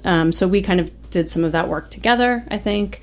I mean, I feel like I'm certainly still unraveling all the ways. So, example for me would be, I think that, at 38 years old, knowing who I am and what I have to offer to the world, one of my great regrets and one of the things I wish I could change is I wish I had carved out a really intentional career path, from early on. When I was in high school, I wanted to be a youth pastor.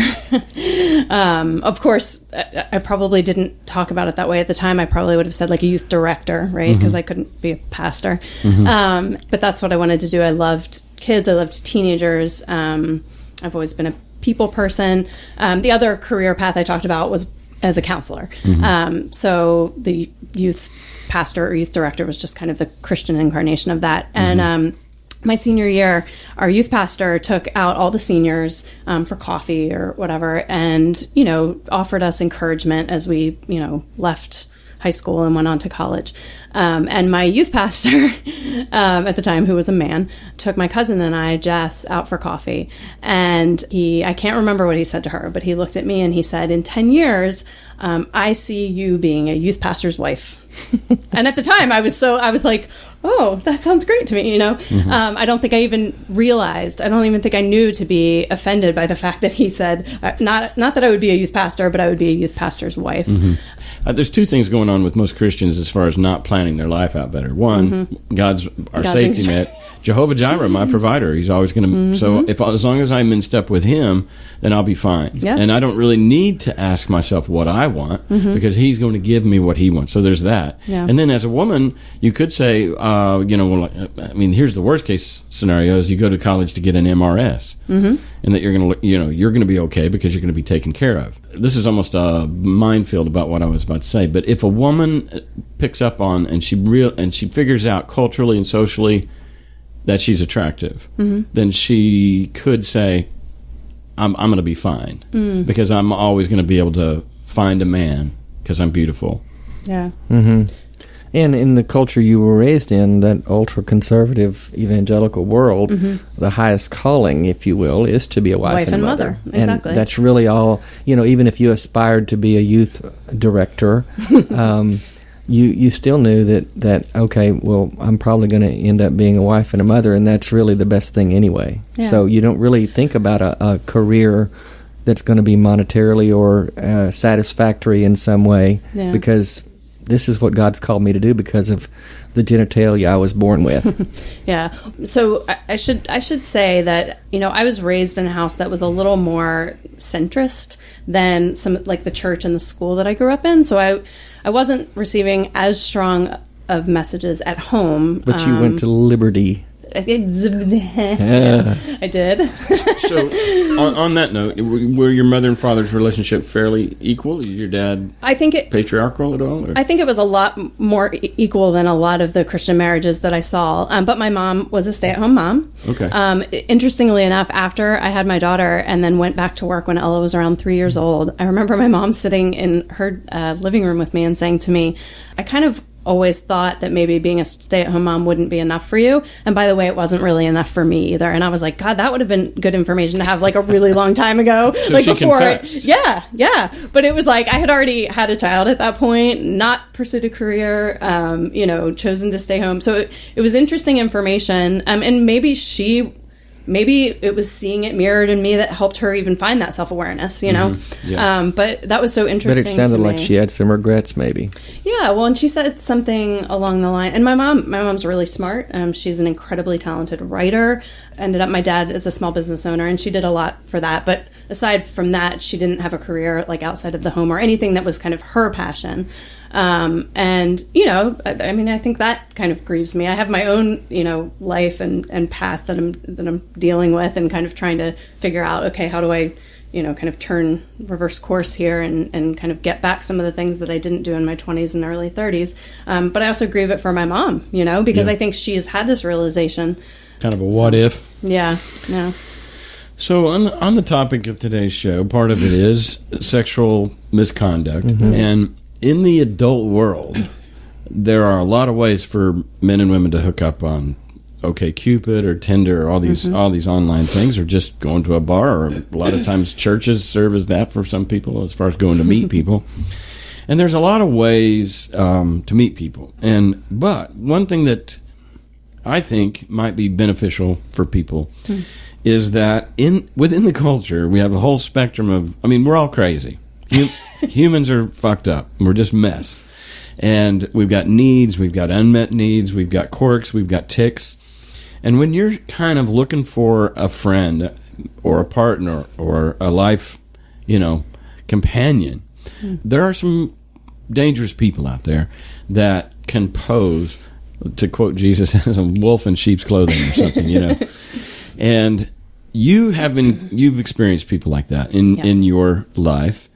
And I think what's been bewildering to me as I've heard your story is that there are a lot of really adult, mature, ethical, out front and honest ways to get laid in the 21st century. Yes. And so my confusion was, why would somebody go to such manipulative ends, to get what he or she could get pretty... That's a valid question. Pretty honestly and casually. And your response was power. And I've talked to other psychologists that rape is all about power. And so this kind of the rush, so part of what a house thief does, they break into the house in the middle of the night, and maybe the family's upstairs sleeping, or maybe they're not. But part of what goes on in the mind of somebody that gets off on that is the rush. Yes. Of the adrenaline rush of I'm in the house. Well, I think that's what shoplifters have exactly found. They don't need the item they're shoplifting. They want the rush of having taken it. There's endorphins. Yeah. It's a natural high. Mm-hmm. So we're kind of seeing that, like, these people get off on playing and the con of duping somebody. And that power rush or whatever, I don't relate to it, but it's got to be... So it's not about the sex? No, it's not about the sex. Although the person may claim to love sex, and they may love sex. Everybody loves sex. But it's exactly what you said, Cass. There are all kinds of ways to get sex, right? On the up and up. Yeah. And that's true, if you are open and polyamorous, you can get that. Yeah. There are plenty of avenues to do that. The problem comes in when, so I think you're right. I don't think it's about the sex. I think it is about the power and the rush that comes from being able. I think the way the power fleshes itself out is through manipulation. If I can manipulate someone, if I can lie to them and get them to believe me, that's a power rush. It's a power play. And I think that is what it's about. And I think that talking about like the sex and loving sex and needing sex and wanting, is a distraction with those people because they don't want you looking at the manipulation and the lying and the taking advantage of people. Well, yeah, because that's the pathology. That's the sociopath showing up. Whereas if they say, I just love sex, that's universal. Right. And I mean, even the least libido person could say, yeah, once I'm into it, I fucking love it. Mm-hmm. But I think there's this rush, and this is a weird picture, but like if I've learned to spin a plate on one finger, and then I learned how to do it on the other, and then I learned to take a stick from my elbow and do two more, then the rush or the awe that somebody's going to get by watching me juggle more things. So I think what we've experienced with some of these sociopaths in relationships is that if they got a girl in Philly, they got a girl in Nashville, they got a girl here. Two girls in Philly? Something like that.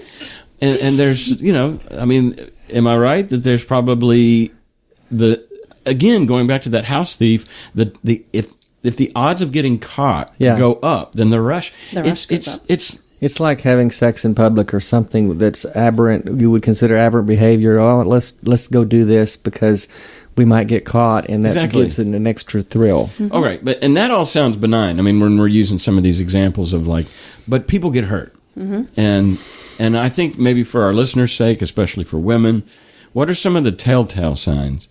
You might be seeing a sociopath if. And then fill in the blank. Well, why don't you just talk about your experience? I mean, it's textbook. Well, this is hard. This is a little bit hard for me to talk about. I want to say that your gut will tell you, because my gut, and as Dave knows, my gut was telling me from the beginning something was off. I mean, from the very, very beginning, and then once the relationship commenced, pretty much at every step along the way. The reason it's hard for me to talk about that is because I spent my entire life being told not to listen to my gut, right? All men are sinful. Anything that comes from within you is sinful and you can't trust it. And any wisdom that you are going to find comes from outside of you. So I think that I had done some work because my deconversion predated this relationship, and I had done some really good work on listening to my gut. So I think that that's why my gut was speaking up, but I wasn't great at listening to it. You weren't skilled yet at listening to it. That's an atrophied muscle that you hadn't used in a while or ever. Exactly. So part of me wants to say to women that I think that your gut will tell you if you're with someone who is, a bad person, a sociopath, a narcissist, a pathological liar, a cheater. But you have to be attuned to your gut, and you have to be willing to, I think part of my problem, and maybe part of the problem for women at large, is we are emotionally driven. And sometimes what your gut is telling you is not what your heart wants to hear, right? Which was the case for me. I mean, Dave can attest to this. I would talk about what my gut was saying, but at the end of the day, I went with my heart every time, which was a mistake.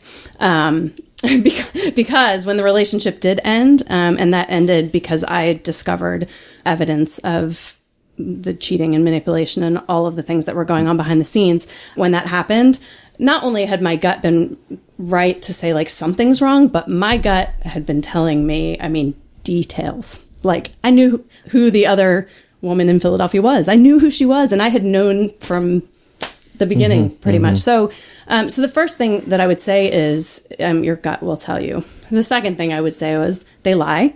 The person that I was with he was an incredibly skilled liar. He'd been doing it for a long, long time in every long-term or serious relationship he'd ever been in.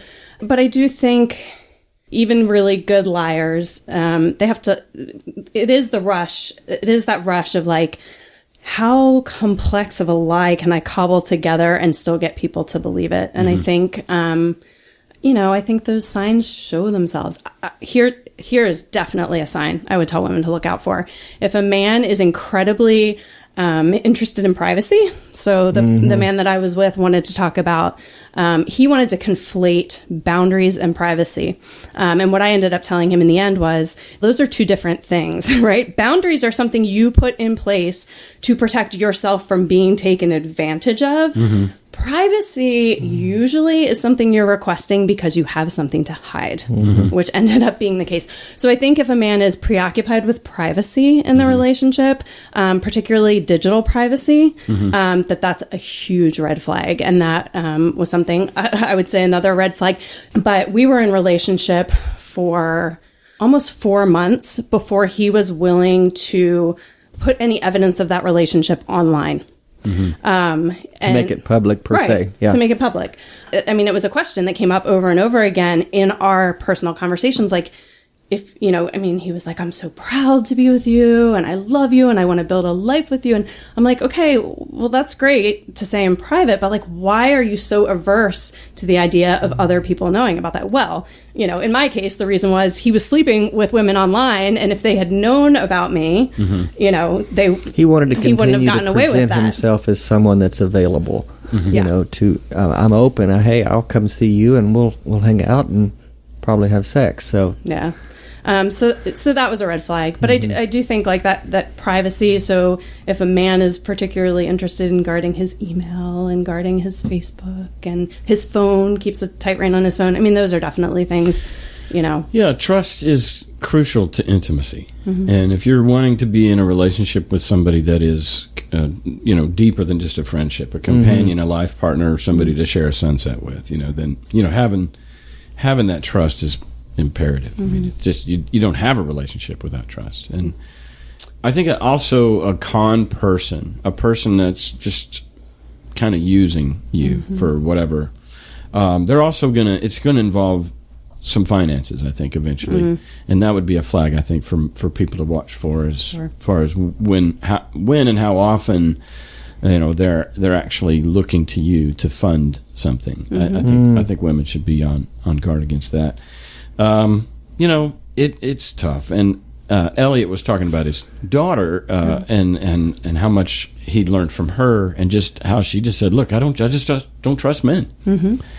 But it's tragic that we get to that, though. It is tragic, and yeah, it'd be great if it didn't need to be. No, I see the validity of it. It's just got to be so.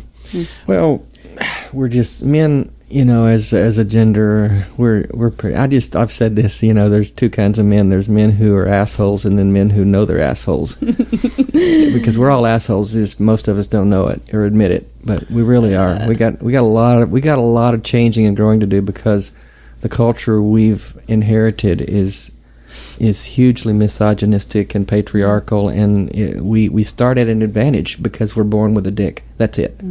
And we need to recognize that and acknowledge it and open up about it and see what we can do to change things. That's it. When I sat across from my dad and told him my story, it took me a while to tell my parents the story. It was an emotionally difficult time for me. There was some like embarrassment and shame that I had fallen for the things I had fallen for. And then there was the embarrassment of the fact that I had brought this person into my family's life. He asked very early on. I would say another red flag is someone who comes on really fast and really strong is someone to watch out for. So within a month of meeting this person and getting involved, he was wanting to meet my family, asking if I could arrange for him to meet my family. And yet he didn't want to go public with your relationship. No, he did not. Well, not on the internet, where he was finding people to sleep with. But he wanted to meet my family, and so he met my daughter very early on. Told me he wanted Ella to spend a lot of time around us because he wanted her to see a good example of how a man should treat a woman. Oh my God. He was positioning himself against my ex-husband when he said that, which for all of his flaws, my ex-husband is 10,000 times the man. But he met my daughter very early on, asked to meet my parents, met my siblings, met my nieces and nephews, all in the same week that he had flown to Philadelphia too. So there's a lot of manipulations here as far as trying to win your trust, I guess, or win your affection, devotion. Yeah. Which is a power play. I mean, absolutely. Get someone leaning into you, wanting you. Yeah. But I think so. I had a vasectomy after my fourth child was born, but he's now 20. And to say to a woman, I'm willing to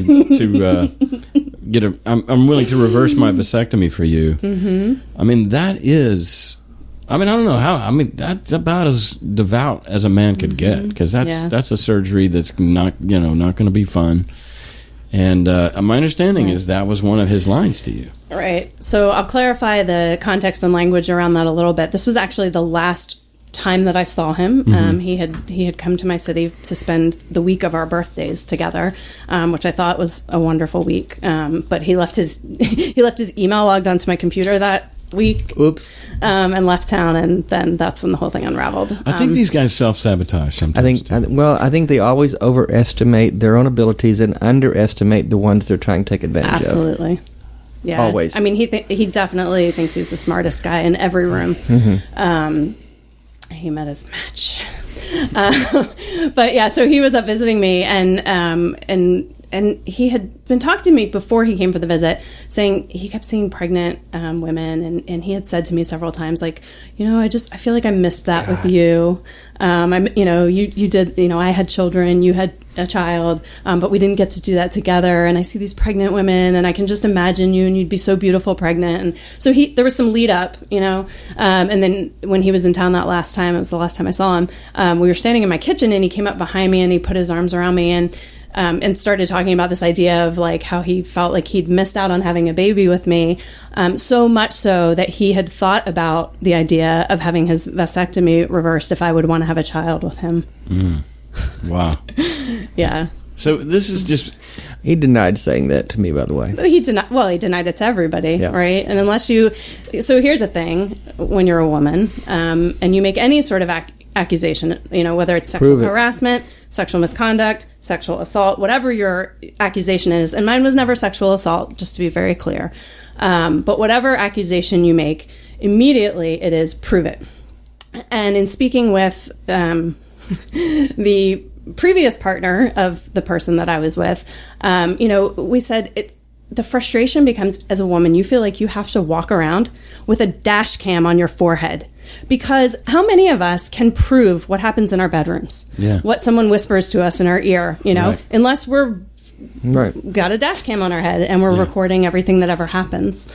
So, I mean, I think that's a real frustration as a woman. And I think it's one of the reasons women don't speak up. If anything, I mean, so many things have come from it. But if anything came from, me speaking up, I think it would be a real empathy for women who have been assaulted and raped. A lot of, people immediately, when I made the accusations that I made, people wanted evidence. They wanted proof. Yeah. And they wanted to tell me that, if something had happened to me, I should take it to the courts. Well, first of all, there are all kinds of abhorrent behaviors that you can't prosecute in a court of law. I'm not making criminal claims against this person. I'm just saying he was an asshole. Yeah. And a liar, and manipulated me, and that's not predator. And a sexual predator. Because at the end of the day, he did not have my consent. I consented to a certain set of terms within our relationship, and I can say our sexual relationship, but our relationship, it went beyond just a sexual relationship. There were terms under which I consented to being with him and to being with him sexually. And those were not the terms of engagement. They were two different things. And I didn't know it. It took me a while to find that out. For example, you were in your mind, you guys were monogamous. Monogamous. Mm-hmm. And in his mind, you were open. Well, no, in his mind. So, I mean, the interesting thing is, he likes to talk a big game about open relationships and polyamorous relationships. He's never actually been in one of those. He was married for 16 years to a conservative Christian who assumed they were in a monogamous relationship. And he cheated on her. Correct. Then he was in a 5-year-long relationship, which he painted to everyone on the outside as an open relationship. Unbeknownst to his partner. Yeah. Yeah. And then when he met me and, was like, oh, you're amazing. I'm never, blah, blah, blah, whatever. I said to him, well, look, my understanding is that open relationships are your thing, and I have zero interest in that. Like, I'm not built for that. My heart is not made for that. And so if you want that, I'm not judging it. You can go have that. But if you want this, if you want me, if you want to be in a relationship with me, it's monogamy. That's all I do.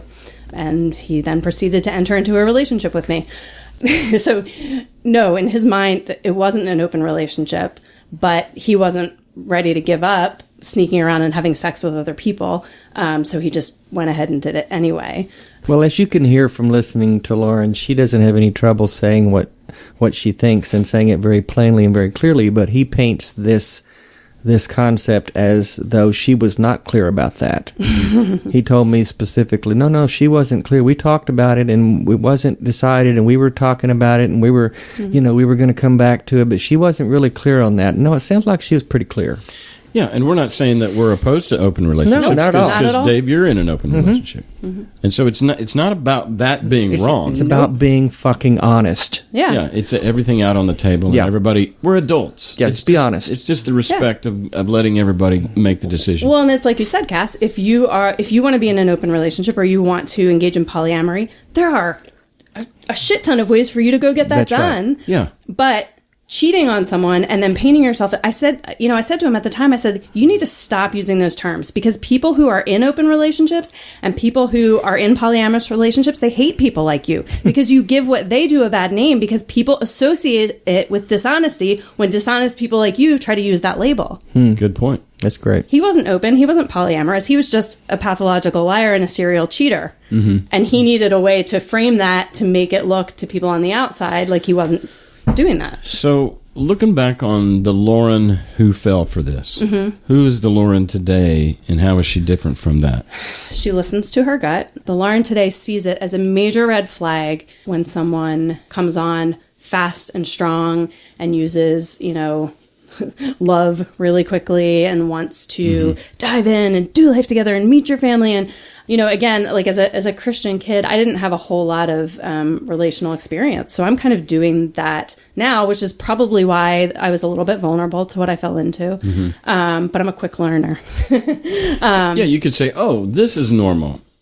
His request is to meet them that quick. It's like, oh, this is what people do. Because you're a little bit naive in that. Yeah, naive in that way. And also, there's nothing that feels bad in that moment. I never would have been like, oh, can I introduce you to my family? I had enough wisdom to think, like, you don't ask that of someone too fast, right? Yeah. But when he asked it, I was like, gosh, this guy's really serious about me. Like, he wants to meet my family. Yeah, that's I think the tactic there, right? Is to get you to think, I'm way into you. I'm all about you. You're all I want. Not only that, but if you were having suspicions of this person being shady, the last thing that a shady person would say, can I meet your parents? It's going to cause you to drop your guard. It's going to cause you to trust him even more. Exactly. And that's part of the tactic. Exactly. Absolutely.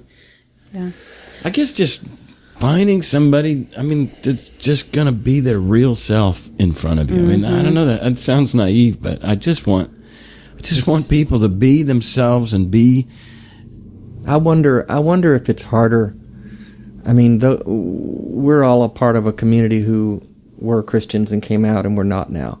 And I'm wondering, because so many of us interact with so many of us like this, I wonder how much of that duplicity is just inbred into that culture. I don't even know. I'm just now thinking of that. It is. I think being fake and being hollow. Yeah. And pretending you're something you're not because you're supposed to be that. Yeah, those are very atypical Christian. Yeah. And I say, I'm broad brushing here. There's obviously some smart, real, honest, genuine human beings that are in touch with their core and coming from their own inner compass and ethics system and are self-actualized and are using agency to navigate their own faith. But the majority is herd mentality. And that's what they're going to train them in. A herd mentality is, how to fake it till you make it, how to put on, how to represent Jesus. You're when you're out in public, you're literally going to be an ambassador for Christ, and so you're going to feel that you're going to be compelled to be. Yeah, put that smile on, be happy, be full of joy, don't be down, trust God. Everything's going to work out. God's got control. He's got a wonderful plan for your life, except for those he doesn't. But, if you're fortunate, he does. So these are setups. Besides the fact that Christianity props up patriarchy, it props up falseness and so falseness on the actor and the negation of listening to one's own gut on the victim. And so it's almost a petri dish for this kind of bullshit. Yeah. Yeah.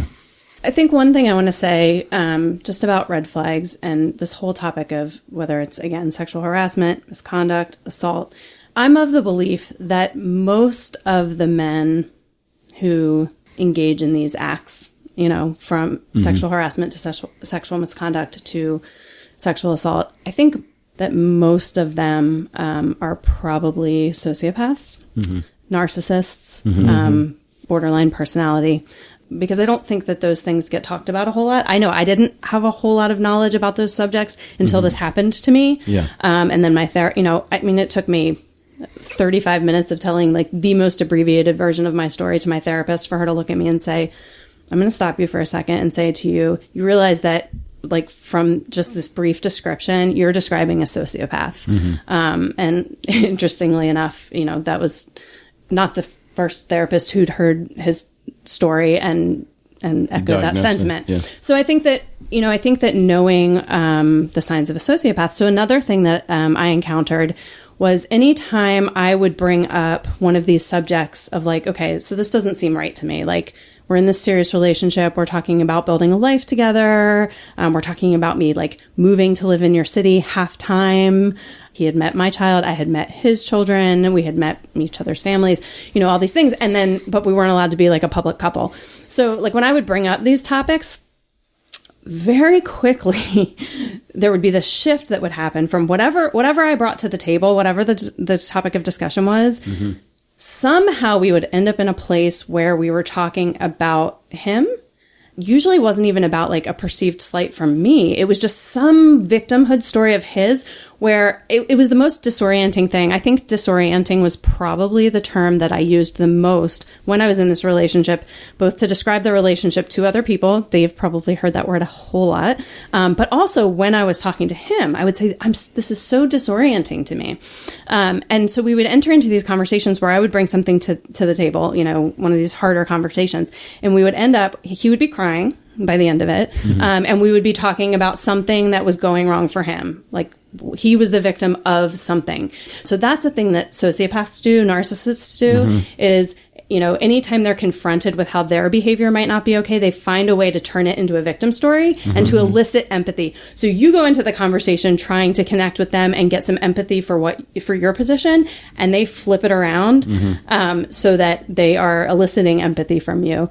So you get to the end of this conversation, you're trying to have a hard conversation about, something, and you get to the end of the conversation and you're like, wait, how did this even start? It's been derailed. Yeah. So that's a sociopath thing that I would caution women to look out for. Trump does that a lot, right? I mean, we see that as far as deflecting. But even in Weinstein, his response was, I'm the victim of this culture that I was conditioned by. And it shifted the conversation. Yeah. And next thing you know, you're not talking about what you're originally talking about. So I get that. Yeah. Well, we're out of time. I want to wrap this up, but I really appreciate you coming on and your bravery. I know that a lot of women, I shouldn't even say people, a lot of women are afraid to talk about it because you yourself receive backlash from people. And this is what I was saying with Elliot earlier. A lot of times when something has been pointed out, everybody likes to take the path of least resistance, or don't want to rock the boat, or they can convince themselves that it's actually a greater evil for me to talk about this because nothing's going to be done. He's going to continue to victimize people. And so I'm best not to drag my own heart through the mud here. Yeah.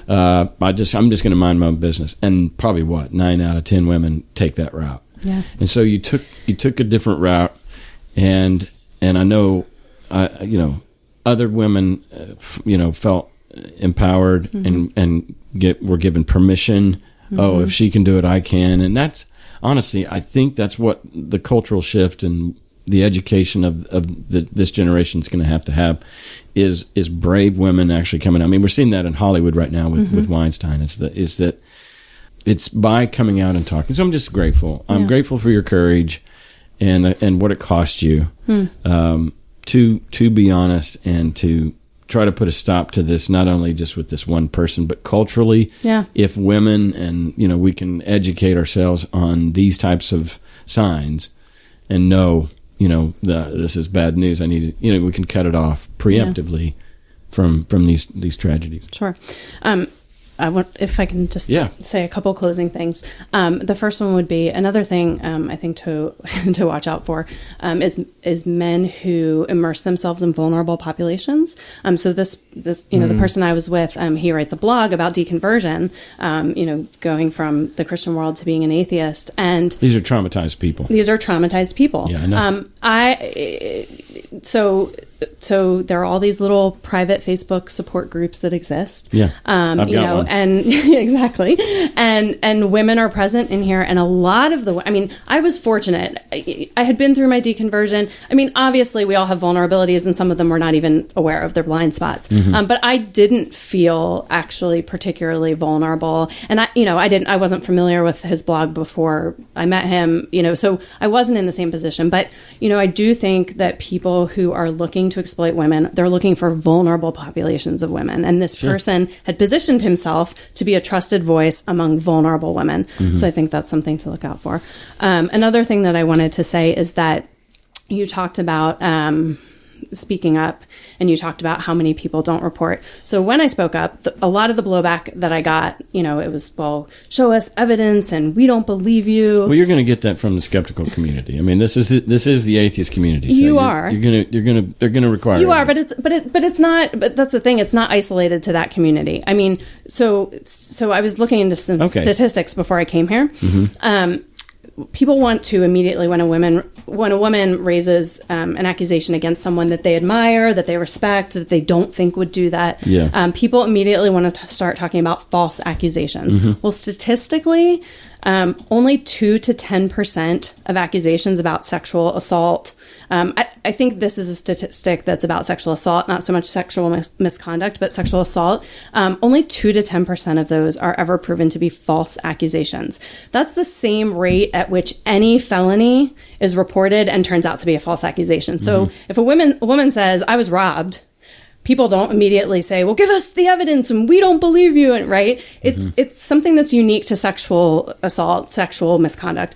So I find that interesting, but people want to immediately jump to that. The statistic that people should be jumping to that's so much more alarming, the chances that a woman is raising a claim against someone that is just like fabricated, it's infinitesimal. But the statistic that's huge and incredibly troubling is that 60% of rapes go unreported. Why aren't we talking about that statistic? So that's really troubling to me. The last thing I wanted to say was, I really appreciate the opportunity to speak here. I appreciate the fact that you're utilizing your podcast to bring attention to this. I appreciated, when this situation unfolded, your response to it. You were one of the only men in the skeptical, atheist, post-Christian community who actually issued a statement. There were a couple others who took some action behind the scenes, but you were the only one in a private group that he and I were both part of who actually issued a statement in conjunction with their action, which I appreciated at the time. But I do think it's incredibly important, and I think I started the podcast by saying I'm of two minds about this. I think it's incredibly important for men to speak up and to raise their voices on this issue, because the reality is when women raise our voices, we are still in a position where we are largely not trusted, not heard. And so until men are raising their voices in concert with ours consistently over the long haul, things won't change. I think it's incredibly important. I'm of two minds about it. So I said to Dave, when my situation unfolded, I was very open and I was willing to talk to anybody who had questions about it. And Dave, because he had been along for the ride and seen pretty much everything unfold, also kind of outed himself and said, hey, I've been around for this. I'm willing to talk to anyone who has questions about it. Dave received far more people coming to him than I did coming to me. And I think I said to Dave at the time, I am so incredibly grateful that you're willing to go to bat for me. Like, what an amazing friend you've been to me through this. And what an amazing, advocate and friend of women you are to be willing to speak up. And at the same time, I hate that there are people who, unless, a white man was willing to speak on my behalf, would not have given validity to my story. So I think we have a long way to go, and it's going to take a lot of men being able to speak bravely. and speak up when there may be some personal cost involved. Yeah. So this is so complicated because it is. And honestly, Dave and I both were very skeptical. I think it's worth noting that we were friends with this guy. Yep. And I was horrified of having to make a choice like this. And but also, I guess where I'm going with this is that I think what we said earlier about, we're not saying open relationships are bad. We're not saying sex is bad. Fuck your fucking brains out. It's an adult thing, consensual, and there's all kinds of ways to get it. Absolutely. That is honest and real. So we're not saying that anything about that. We're also saying that we're not perfect. And I know that sounds stupid, but if they turned on Dave at this point, they turned on me and said, "Well, who are you? Because what about your past? Sure. Where have you sexual misconduct?" And guess what? They're going to find it. They're going to find dirt on me. Oh, I'm open about mine. Yeah, so am I. I've said it from this microphone. I have been an open fuck. In fact, a person wrote me this week and he said, "I love your oversharing." But the deal is just be honest about it. Well, that's it. It goes back to what you said earlier, which I really love, and I love simplifications, obviously, because of my finite mind. But when you said, "Look, the difference here is of us men, which are animals with a strong fucking libido."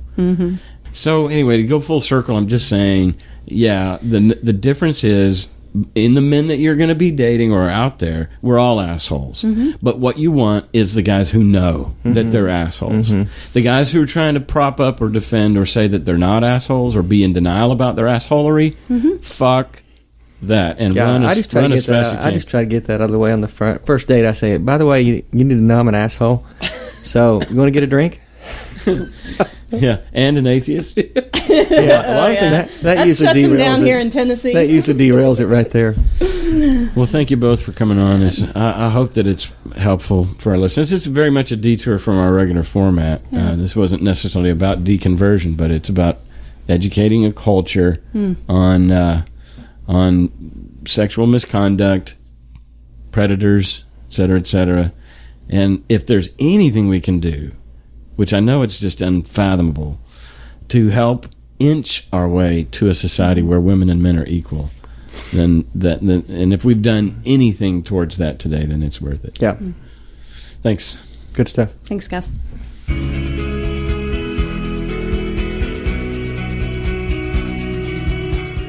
So that's our talk with Lauren Martin-Day and Dave Warnock. Up next is a 15-minute TED Talk by Jackson Katz titled "Violence Against Women. It's a Men's Issue."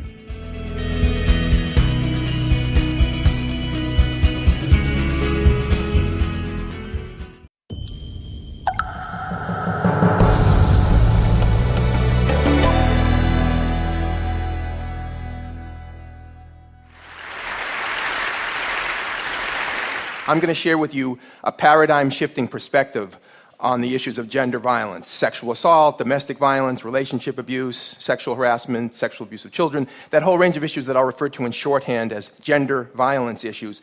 They've been seen as women's issues that some good men help out with.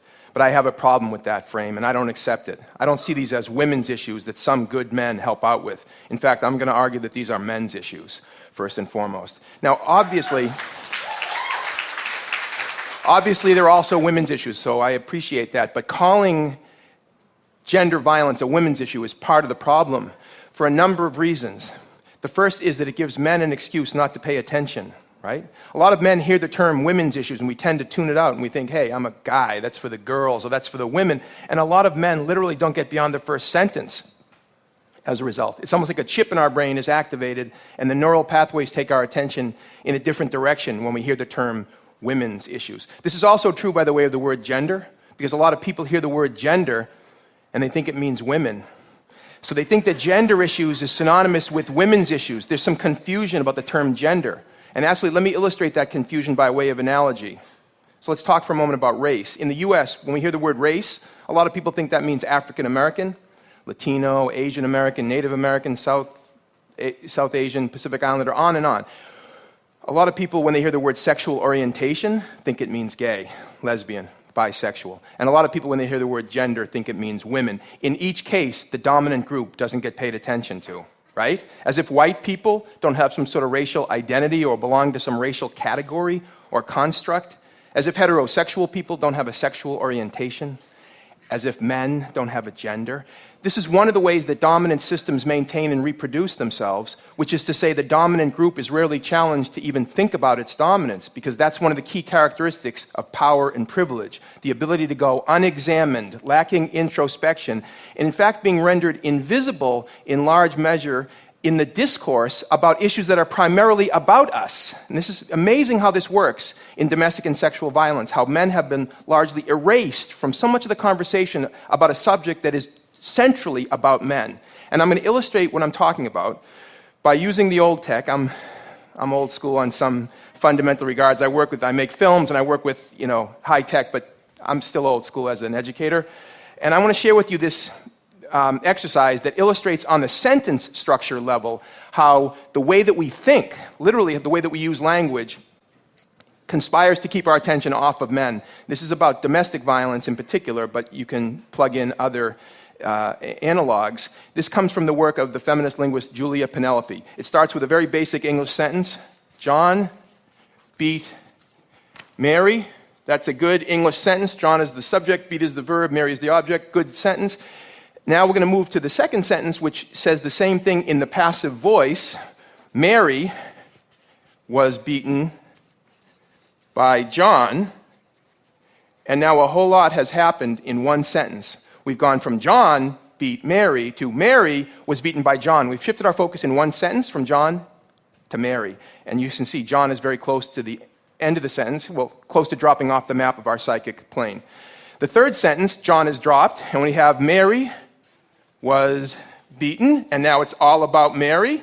We're not even thinking about John. It's totally focused on Mary. Over the past generation, the term we've used synonymous with beaten is battered. So we have Mary was battered. And the final sentence in this sequence, flowing from the others, is Mary is a battered woman. So now Mary's very identity, Mary is a battered woman, is what was done to her by John in the first instance. But we've demonstrated that John has long ago left the conversation. Now, those of us who work in domestic and sexual violence field know that victim blaming is pervasive in this realm, which is to say blaming the person to whom something was done rather than the person who did it. And we say things like, why do these women go out with these men? Why are they attracted to these men? Why do they keep going back? What was she wearing at that party? What a stupid thing to do. Why was she drinking with that group of guys in that hotel room? This is victim blaming. And there are numerous reasons for it, but one of them is that our whole cognitive structure is set up to blame victims. This is all unconscious. Our whole cognitive structure is set up to ask questions about women and women's choices and what they're doing, thinking, and wearing. And I'm not going to shout down people who ask questions about women. Okay, it's a legitimate thing to ask. But let's be clear, asking questions about Mary is not going to get us anywhere in terms of preventing violence. We have to ask a different set of questions. And you can see where I'm going with this, right? The questions are not about Mary, they're about John. The questions include things like, why does John beat Mary? Why is domestic violence still a big problem in the United States and all over the world? What's going on? Why do so many men abuse physically, emotionally, and verbally and other ways the women and girls and the men and boys that they claim to love? What's going on with men? Why do so many adult men sexually abuse little girls and little boys? Why is that a common problem in our society and all over the world today? Why? Why do we hear over and over again about new scandals erupting in major institutions like the Catholic Church or the Penn State football program or the Boy Scouts of America, on and on and on, and then local communities all over the country and all the world, right? We hear about it all the time. Sexual abuse of children. What's going on with men? Why do so many men rape women in our society and around the world? Why do so many men rape other men? What is going on with men? And then what is the role of the various institutions in our society that are helping to produce abusive men at pandemic rates? Because this isn't about individual perpetrators. That's a naive way to understanding what is a much deeper and more systematic social problem. The perpetrators aren't these, monsters who crawl out of the swamp and come into town and do their nasty business and then retreat into the darkness. That's a very naive notion, right?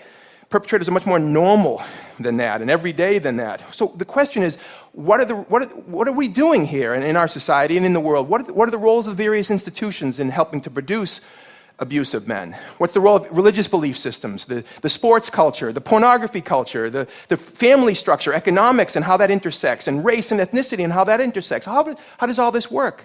And then once we start making those kind of connections and asking those important and big questions, then we can talk about how can we be transformative? In other words, how can we do something differently? How can we change the practices? How can we change the socialization of boys and the definitions of manhood that lead to these current outcomes?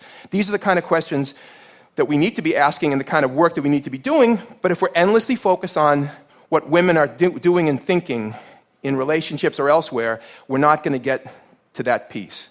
Now, I understand that a lot of women who have been trying to speak out about these issues today and yesterday and for years and years often get shouted down for their efforts. They get called nasty names like male basher and man hater and the disgusting and offensive feminazi, right? And you know what all this is about? It's called kill the messenger. It's because the women who are standing up and speaking out for themselves and for other women, as well as for men and boys, it's a statement to them to sit down and shut up. Keep the current system in place because we don't like it when people rock the boat. We don't like it when people challenge our power. You better sit down and shut up, basically. And thank goodness that women haven't done that. Thank goodness that we live in a world where there's so much women's leadership that can counteract that. But one of the powerful roles that men can play in this work is that we can say some things that sometimes women can't say, or better yet, we can be heard saying some things that women often can't be heard saying. Now, I appreciate that that's a problem, it's sexism, but it's the truth. And so one of the things that I say to men, and my colleagues and I always say this, is we need more men who have the courage and the strength to start standing up and saying some of this stuff. And standing with women, not against them, pretending that somehow this is a battle between the sexes and other kinds of nonsense. We live in the world together. And by the way, one of the things that really bothers me about some of the rhetoric that against feminists and others who have built the battered women's and rape crisis movements around the world is that somehow, like I said, that they're anti-male. What about all the boys who are profoundly affected in a negative way by what some adult man is doing against their mother, themselves, their sisters? What about all those boys? What about all the young men and boys who have been traumatized by adult men's violence? You know what? The same system that produces men who abuse women produces men who abuse other men. And if we want to talk about male victims, let's talk about male victims. Most male victims of violence are the victims of other men's violence. So that's something that both women and men have in common. We are both victims of men's violence. So we have it in our direct self-interest, not to mention the fact that most men that I know have women and girls that we care deeply about in our families, in our friendship circles, and every other way. So there's so many reasons why we need men to speak out. It seems obvious saying it out loud, doesn't it? Now, the nature of the work that I do and my colleagues do in the sports culture, in the U.S. military, in schools, we pioneered this approach called the bystander approach to gender violence prevention. And I just want to give you the highlights of the bystander approach because it's a big sort of thematic shift, although there's lots of particulars. But the heart of it is, instead of seeing men as perpetrators, women as victims, or women as perpetrators, men as victims, or any combination in there, I'm using the gender binary. I know there's more than men and women. There's more than male and female.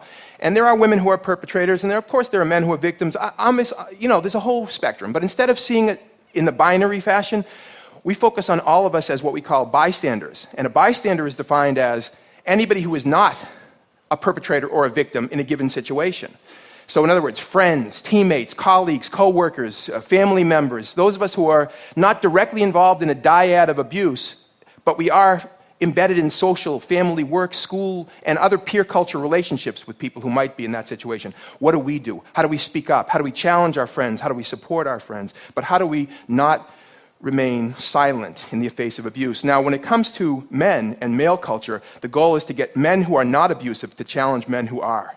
And when I say abusive, I don't mean just men who are beating women. We're not just saying that a man whose friend is abusing his girlfriend needs to stop the guy at the moment of attack. I mean, that's a naive way of creating a social change. It's along a continuum we're trying to get men to interrupt each other. So, for example, if you're a guy and you're in a group of guys playing poker, talking, hanging out, no women present, and another guy says something sexist or degrading or harassing about women, instead of laughing along or pretending you didn't hear it, we need men to say, hey, that's not funny. That could be my sister you're talking about, and could you joke about something else? Or could you talk about something else? I don't appreciate that kind of talk. Just like if you're a white person and another white person makes a racist comment, I hope, that white people would interrupt that racist enactment by a fellow white person. Just like with heterosexism, if you're a heterosexual person and you yourself don't enact harassing or abusive behaviors towards people of varying sexual orientations, if you don't say something in the face of other heterosexual people doing that, then in a sense, isn't your silence a form of consent and complicity? Well, the bystander approach is trying to give people tools to interrupt that process and to speak up and to create a peer culture climate where the abusive behavior will be seen as unacceptable, not just because it's illegal, but because it's wrong and unacceptable in the peer culture. And if we can get to the place where men who act out in sexist ways will lose status, young men and boys who act out in sexist and harassing ways towards girls and women, as well as towards other boys and men, will lose status as a result of it, guess what?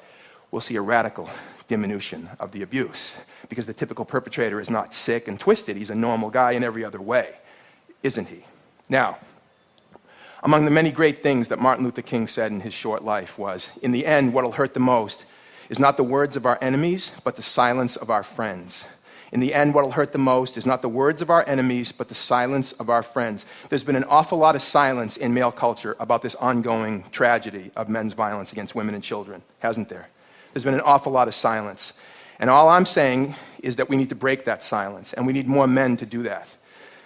Now, it's easier said than done, because I'm saying it now, but I'm telling you, it's not easy in male culture for guys to challenge each other, which is one of the reasons why part of the paradigm shift that has to happen is not just understanding these issues as men's issues, but they're also leadership issues for men. Because ultimately, the responsibility for taking a stand on these issues should not fall on the shoulder of little boys or teenage boys in high school or college men. It should be on adult men with power. Adult men with power are the ones we need to be holding accountable for being leaders on these issues. Because when somebody speaks up in a peer culture and challenges and interrupts, he or she is being a leader, really, right? But on a big scale, we need more adult men with power to start prioritizing these issues. And we haven't seen that yet, have we? Now, I was at a dinner a number of years ago, and I work extensively with the U.S. military, all the services. And I was at this dinner, and this woman said to me, I think she thought she was a little clever, she said, so how long have you been doing sensitivity training with the Marines? And I said, with all due respect, I don't do sensitivity training with the Marines. I run a leadership program in the Marine Corps. Now, I know it's a bit pompous, my response, but it's an important distinction, because I don't believe that what we need is sensitivity training. We need leadership training. Because, for example, when a professional coach or manager of a baseball team or a football team, and I work extensively in that realm as well, makes a sexist comment, makes a homophobic statement, makes a racist comment, there'll be discussions on the sports blogs and in sports talk radio, and some people will say, well, he needs sensitivity training, and other people will say, well, get off it, that's political correctness, run amok, and he made a stupid statement, move on. My argument is he doesn't need sensitivity training, he needs leadership training, because he's being a bad leader. Because in a society with gender diversity and sexual diversity and racial and ethnic diversity, you make those kind of comments, you're failing at your leadership. If we can make this point that I'm making to powerful men and women in our society at all levels of institutional authority and power, it's going to change. It's going to change the paradigm of people's thinking. For example, I work a lot in college and university athletics throughout North America, right? We know so much about how to prevent domestic and sexual violence, right? There's no excuse for a college or university to not have domestic and sexual violence prevention training mandated for all student athletes, coaches, and administrators as part of their educational process. We know enough to know that we can easily do that, but you know what's missing? The leadership. But it's not the leadership of student athletes. It's the leadership of the athletic director, the president of the university, the people in charge who make decisions about resources and who make decisions about priorities in the institutional settings, right? That's a failure, in most cases, of men's leadership. Look at Penn State. Penn State is the mother of all teachable moments for the bystander approach. You had so many situations in that realm where men in powerful positions failed to act to protect children, in this case, boys. It's unbelievable, really. But when you get into it, you realize there are pressures on men. There are constraints within peer cultures on men, which is why we need to encourage men to break through those pressures. And one of the ways to do that is to say there's an awful lot of men who care deeply about these issues. I know this. I work with men, and I've been working with tens of thousands, hundreds of thousands of men for many, many decades now. It's scary when you think about it, how many years. But there's so many men who care deeply about these issues, but caring deeply is not enough. We need more men with the guts, with the courage, with the strength, with the moral integrity to break our complicit silence and challenge each other and stand with women, not against them. By the way, we owe it to women. There's no question about it. But we also owe it to our sons. We also owe it to young men who are growing up all over the world in situations where they didn't make the choice to be a man in a culture that tells them that manhood is a certain way. They didn't make the choice. We that have a choice have an opportunity and a responsibility to them as well. I hope that going forward, men and women working together can begin the change and the transformation that will happen so that future generations won't have the level of tragedy that we deal with on a daily basis. I know we can do it. We can do better. Thank you very much.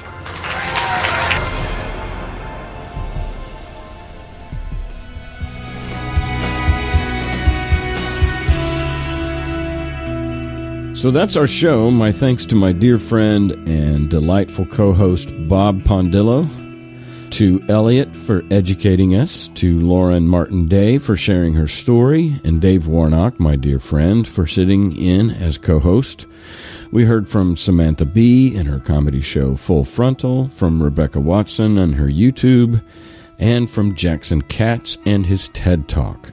And last but not least, you, the listener, thank you for sticking it out this long.